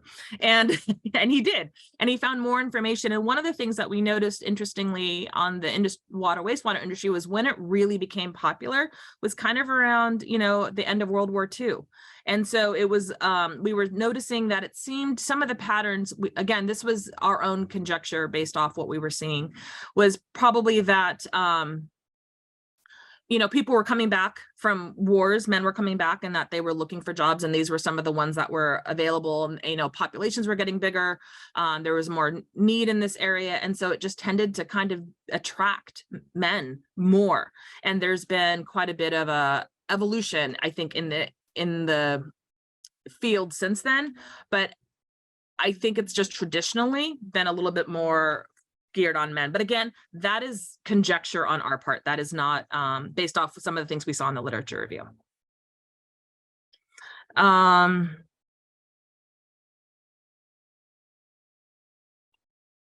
Yeah, so just as a reminder, women's participation in the labor force didn't start rising until the 60s or 70s. Thank you, Laura, is like feeding me information here. I appreciate that. And also just a quick reminder that, the workforce needs that a lot of that we're hearing from the industry is that you have these workforce needs right now. And, so while, I just want to emphasize what I had said earlier about working with our K-12s as creating pipelines, because you're not literally going to be able to have your high school students work in the industry. You have to wait a little bit.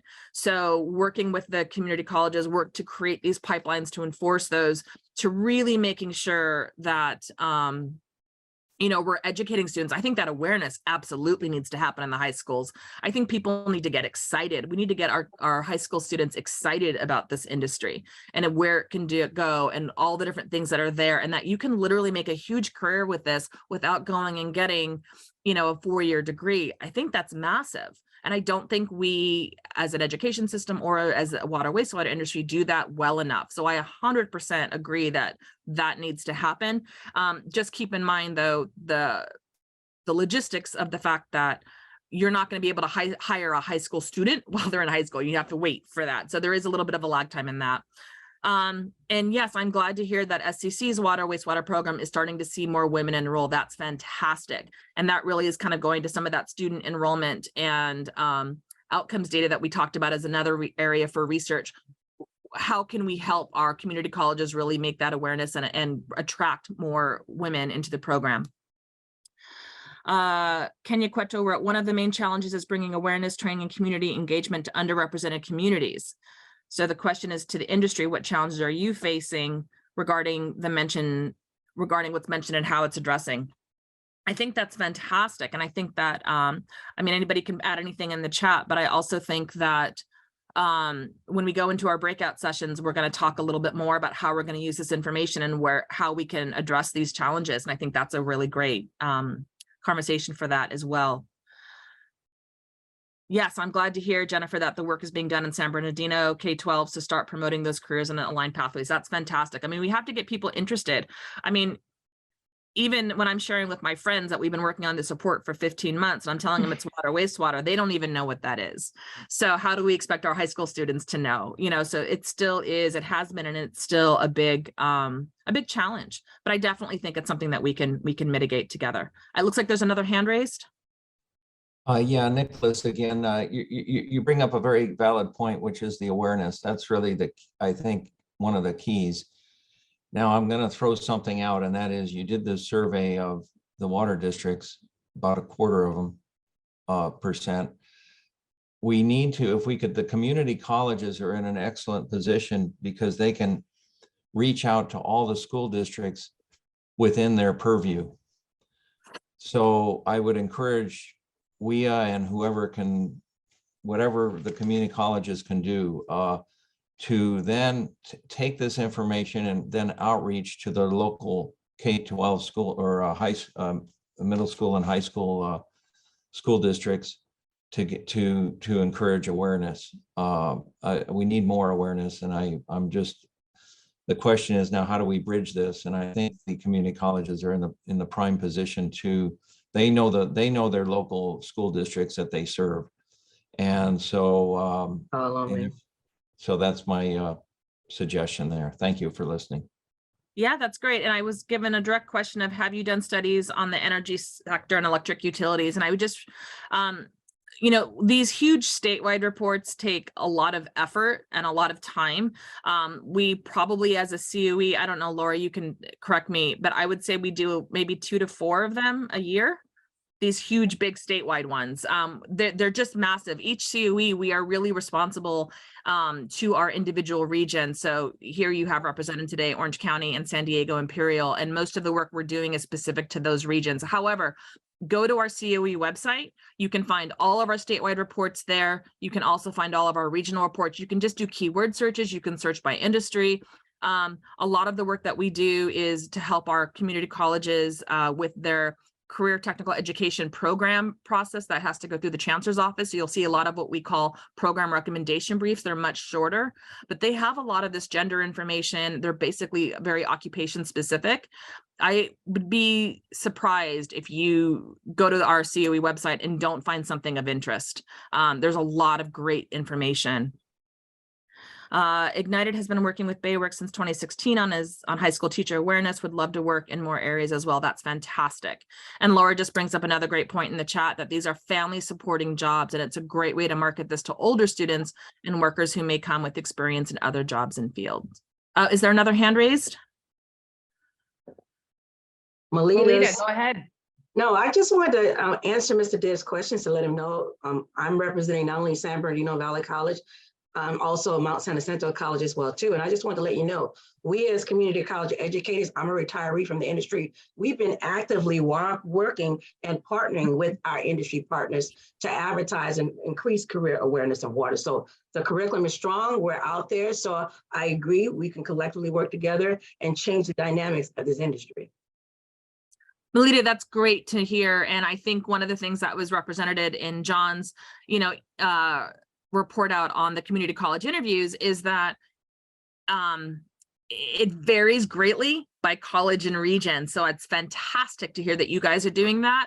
I can guarantee you though that there's other regions that aren't doing that as proactively as you guys are. And so this is really where we're saying it's such a great opportunity for industry and education to come together and really solidify these partnerships and these messages. I know WEEA has recently done some new brochures in all these different languages, and that's fantastic. Let's make sure we're getting those out to our community colleges and down to the high schools and working together to build some of this awareness. So thank you so much. And I'm sure people would love to hear your best practices and what that looks like for San Bernardino.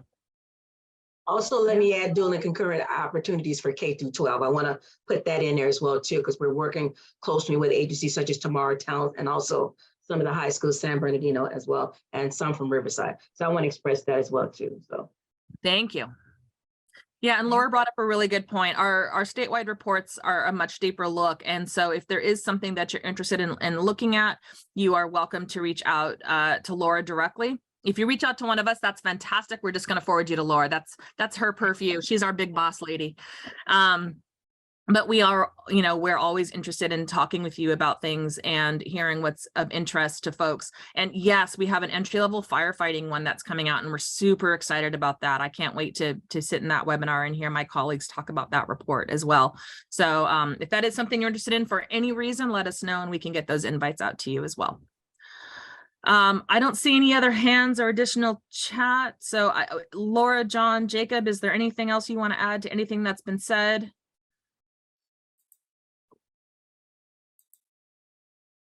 No, Laura, you took solid. So we're going to pass it off to Tiffany, and we will be joining you in your breakout groups. Awesome. Thank you again so much. There was so much information, and it was just presented in such a wonderful way that makes it very easy for us to understand it. And we're going to be working more closely with this report. WEEA is forming an advisory, and it'll be a statewide advisory. We're going to have representatives from industry and education, at least in each region, north, way south, central, inland empire. And if that's something that you'd like to participate in, we already have about half of our advisory filled, but please message me and let me know that that's something you're interested in doing. I think this report really emphasized the need for everybody at the table. So if you're here in this room, we need you to make changes in your respective fields, right? So education, we need you. Hiring managers, we need you. HR managers, we really need you. Communications people, guess what? Now's our time to shine. everybody needs to come to the table to make sure that we're taking a look at these recommendations. We're addressing the challenges that we're all facing together, finding those solutions, and let's in 5-10 years be talking about something else. So with that being said, we're going to go ahead and take a quick break. We ran over just a little bit, so our break is going to be about 5 minutes, long enough for you to use the restroom, grab a cup of coffee, whatever you need to do, and then come back, and we're going to do our breakout rooms where we're going to discuss what can we do with this report? What are your plans after hearing all of this unfold for using this report to our collective advantage? And then it's also an opportunity in those breakout rooms to let us know what's already being done and how you're measuring success. So everyone back here at 11:05. And before you leave, please help me thank the COE team, if you don't plan on coming back for the breakout rooms, for this 15-month research review, collaboration, compilation. I mean, I couldn't have asked for anything better, and it was very tough for me to sleep last night. So just again, thank you so much. And we'll see you back again at 11:05. All right. So we did our 10-minute break. We're going to pop into our breakout rooms now. We've taken a look at the report. It's going to be a lot to consume, but we're here to help walk you through it. We need a little bit more information from you. And we really want to know what your understanding is, what your thoughts are about the report. And number one, how are you going to use it? What actions can we take as education and industry to address specific report recommendations? And then now's the time for you to tell us, what are you already doing? What's been successful? And then how are you measuring success? So we're going to go ahead and break out into 4 breakout rooms. And we'll come back at 11:45 to share out and have any final comments. Laura Coleman, can you repeat what you just said in the breakout room? I think that is kind of illuminating for everyone on the call, really. Something that we can address fairly easily that will help with job postings. Sure. I was just mentioning that public agencies are really difficult to identify when we look at our job postings research. Oftentimes they're, miscategorized, or the job titles don't get assigned to sort of the search terms that a job seeker might be looking for. They might not connect up. So it's already harder for us to find public postings and separate them out from private industry, which tend to have, I guess, an easier time of it. And then obviously, we'd like to see, and I think the report points out, we'd like to see more involvement in advisories for the electrical and electrical and maintenance, mission critical jobs. You probably need to look at increasing your voices on those advisory boards with those colleges to make an impact. Great, thank you for that. This is open mic. We are interested to hear what might have come up for you in your breakout rooms, something that may be significant that the whole group could benefit from. So does anybody have anything specific that came up in their breakout rooms that they'd like to share with the entire group that may not have came up in one of the other rooms? I just wanted to mention one of the things that we had for feedback for internship programs is the students, they spend a lot of time in the internship program. If there's maybe incentives for the students, because they could be using time getting a job, or maybe they need money to, to the hours that they're going to work that internship. Maybe there's some supplemental income that could be provided so that they can still do the full internship and still get some significant funds that they'll be able to help with supporting themselves and make it feasible for them. Yeah, that's a great point. And I know that Tomorrow's Talent has been working on providing some of that supplemental income through some of their programs. So I know that others are doing it. It's something that we should all certainly consider. Nick? Yeah, Tiffany, I'm not speaking for the group, just for myself, but I think that we could take away from this meeting the importance of awareness, increasing awareness to the schools and to the students. And within that scope, the COE report, my suggestion is to John and others, if we can have just some key talking points out of the report, have them put together some key talking points that to share with school administrators and teachers and students. And also for a WEEA brochure that could be universal across the board, that that we could hand, that any water district could hand out or do in their outreach to the schools. And also that we go down to the grades K through 6, 6 through 8 at least, to bring more awareness of careers in water, and also increasing tours, job shadowing, paid internships, and then have and I forget if MWD does it or who, but the kits that the students could make a little water treatment plant, and they put it together and see how it works. So if we can get some of those kits out to the schools, that would be great. More outreach, having tables at the high schools and the middle schools to outreach, and doing assemblies and classroom presentations. So there's a lot there. Thank you. Thank you, Nick. Anyone else? What came up for you in those breakout rooms that might be interesting for the group? Tiffany, I'll chime in for our group. Thanks, Nicholas, Jen. thank you for doing a great list of ways that the industry can kind of connect to students. So I won't go over those same types of things that we talked about, but some of the things that came up was kind of taking some time to evaluate like in-person instruction versus virtual, and just how that might be shifting some of these water courses and people's experience with becoming aware of the water industry and kind of stepping into the water industry. And so just, examining, how things might be changing there. And then also there was an idea of having almost like entry interviews. So like your HR department might be able to get some information about how people are learning about the water industry. How are they coming to the water industry? Is it through like an environmental lens? Is it because they've already, had a full-time job and they're attracted to the stability or the pay? Like, I think we're making some assumptions there, but we have an opportunity with our HR departments to maybe be gathering some of that information so that we can understand like which value people are focused on, and then, market to that value. And then that also led into the idea of having almost a career, like how you made your way to your career, like testimonials or spotlights on some of your staff, because I think, there's nobody really has like a direct career path, even though when you're young, you think you should. And so I think like sharing that kind of zigzag of how you got to your career in water could be helpful for students to, envision themselves in something like that.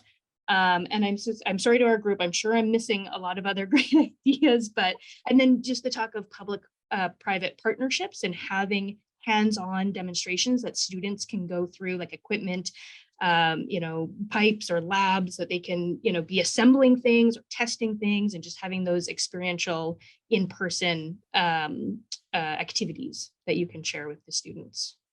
Yeah, I think I love that.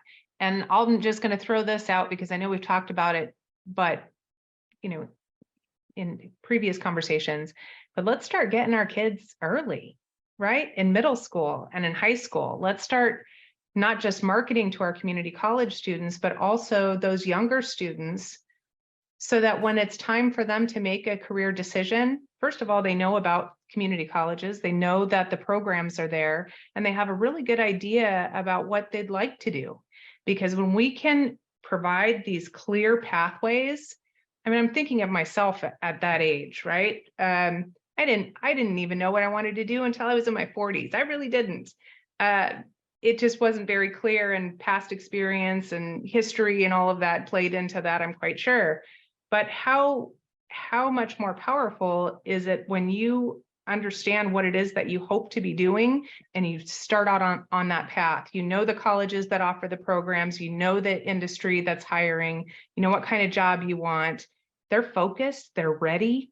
And those are really the employees that we hope to get join the workforce. That's why there's been a big push for former military, right? Because they have this understanding already of what they want to do, the skills that they have, the tools that they want to use. And then obviously there's the rest of the stuff that we all enjoy, which is good salaries and great benefits to support families. So let's maybe look at some outreach for some young guys. There's also in the CTE programs that you bring up, targeting middle and high school students, both middle and high schools. The state has identified 15 pathways.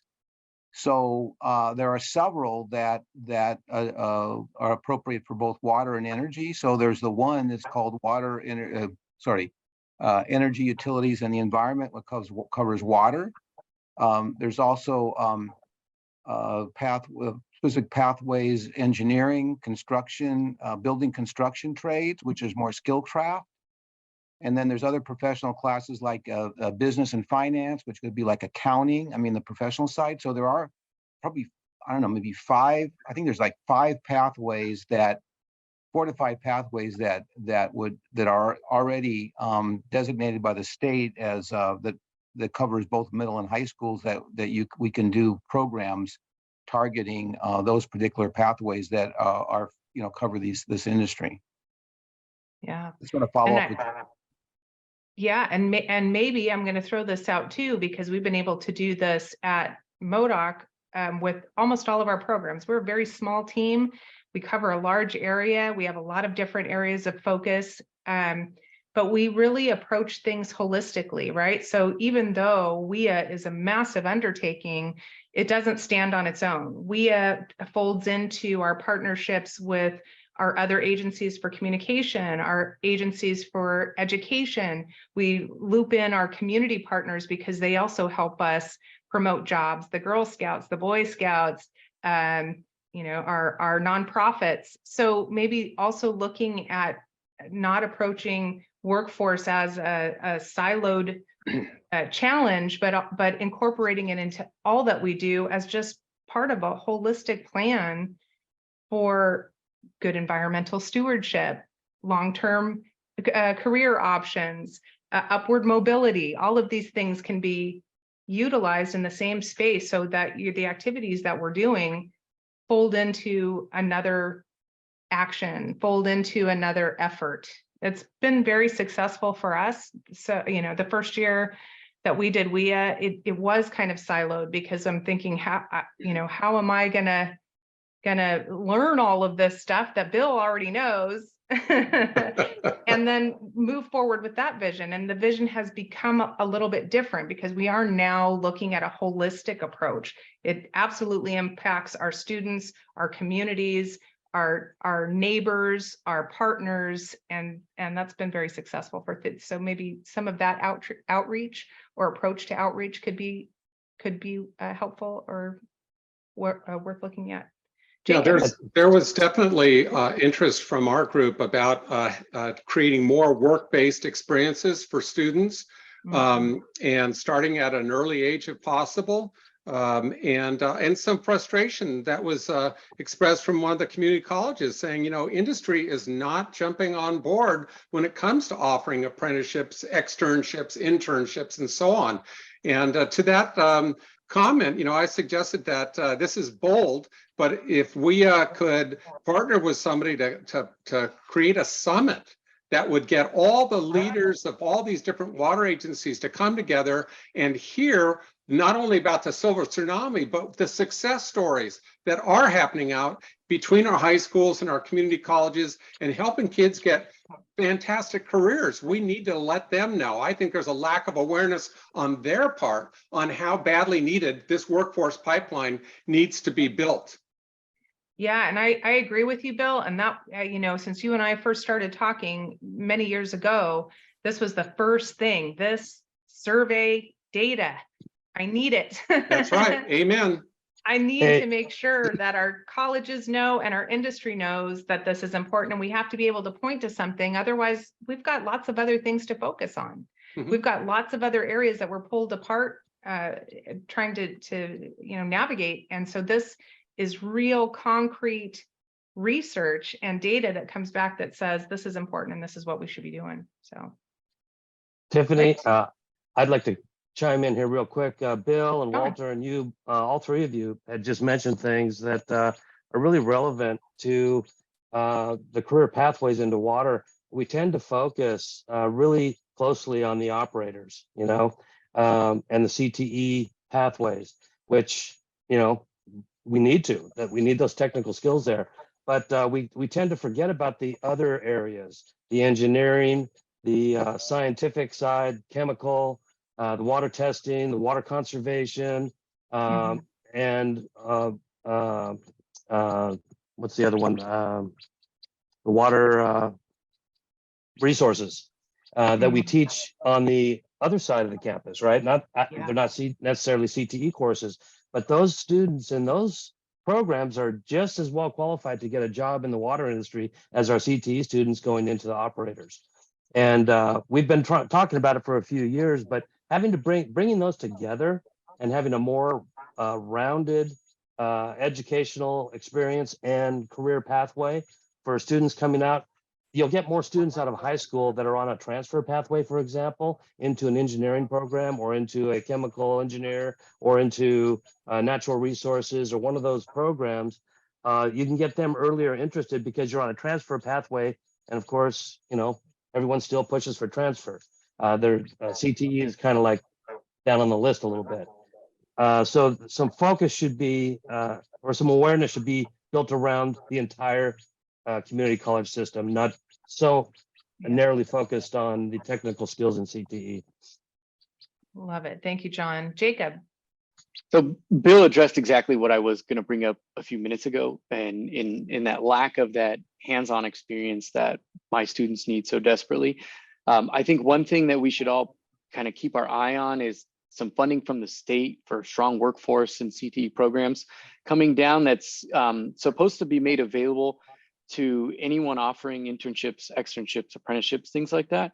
And I think for public agencies, the funding from the state covers up to 90% of the person's salary. And I know that doesn't necessarily cover workers' comp and liability insurance and all that, which is another big hurdle I've found for getting students into internships. But I think that's another stick we can use to poke water agencies, or maybe that's more of a carrot, to offering more internships, more externships, more job shadowing opportunities to get students in, getting them hands-on experience that they so desperately need. In addition to, of course, just the exposure and the networking that comes from all that to then landing their next job. So I think that's just another piece of the puzzle to kind of keep our eyes on when we're looking at how do we get folks more experience. Yeah, great point. Great point, Jacob. All right, we are 2 minutes over, which isn't too bad. I'd like to thank everybody who joined us today and continues to join us for these really important conversations. I am so thrilled. I'm going to get some sleep tonight. This has been 15 months coming, and obviously we're all very excited, but mostly I'm excited. It's not even so much the information, it's that we have something that's been researched, vetted, and approved by specialists, something that we can point to that collectively will draw us together. These are our collective challenges. So what we plan to do, and I did mention this earlier, so if you're late to the party, we are forming an advisory about halfway full right now. What we're going to do over the next 15 months, so the next couple of months, the advisory will meet. We'll talk about the challenges. We'll talk about things that we can do. Hopefully our next WEEA leadership roundtable meeting will be in October. We'll have a panel of those advisory members. And over the next year, we're going to take a look at each one of these recommendations, and we're going to find solutions to these problems together. So if you have a recommendation for someone to be on that advisory, you'd like to be on that, shoot me an email. But also, if you have suggestions as you digest this report on things that we should bring to this advisory and then talk about together as a larger group, please feel free to email me, because we're going to tackle this and we're going to start talking about something else in about 2 years. So that's going to be my goal. Tiffany, you wanted me to remind you? One second, Nick. To that point, we're going to have the panel hopefully in October. You're invited to that. If you haven't joined us before, your name does go on a distribution list. If that's not what you want, please let us know. For everybody else who's here, we do share contact information unless you let us know that you don't want to do that. And if that's the case, please drop that in the chat. Otherwise, we'll share our contact information so we can keep in touch with each other. And part of that is a part of this whole thing is connections. So thank you. And thank you to the Centers of Excellence for Labor Market Research for this extremely helpful report that we're all going to use together. Thank you to the advisory that helped pull the information from industry and education. And thank you to our 2022-23 WEEA sponsors, Metropolitan Water District of Southern California, Los Angeles Department of Water and Power, Eastern Municipal Water District, Western Municipal Water District, and Water Replenishment District of Southern California, in addition to the California Environmental Education Foundation, Big Picture Learning, and California Community Colleges. You have my contact information. We're going to send out information as soon as we can. Please let me know if you have any questions and use those resources, and that includes your human resources. Thank you.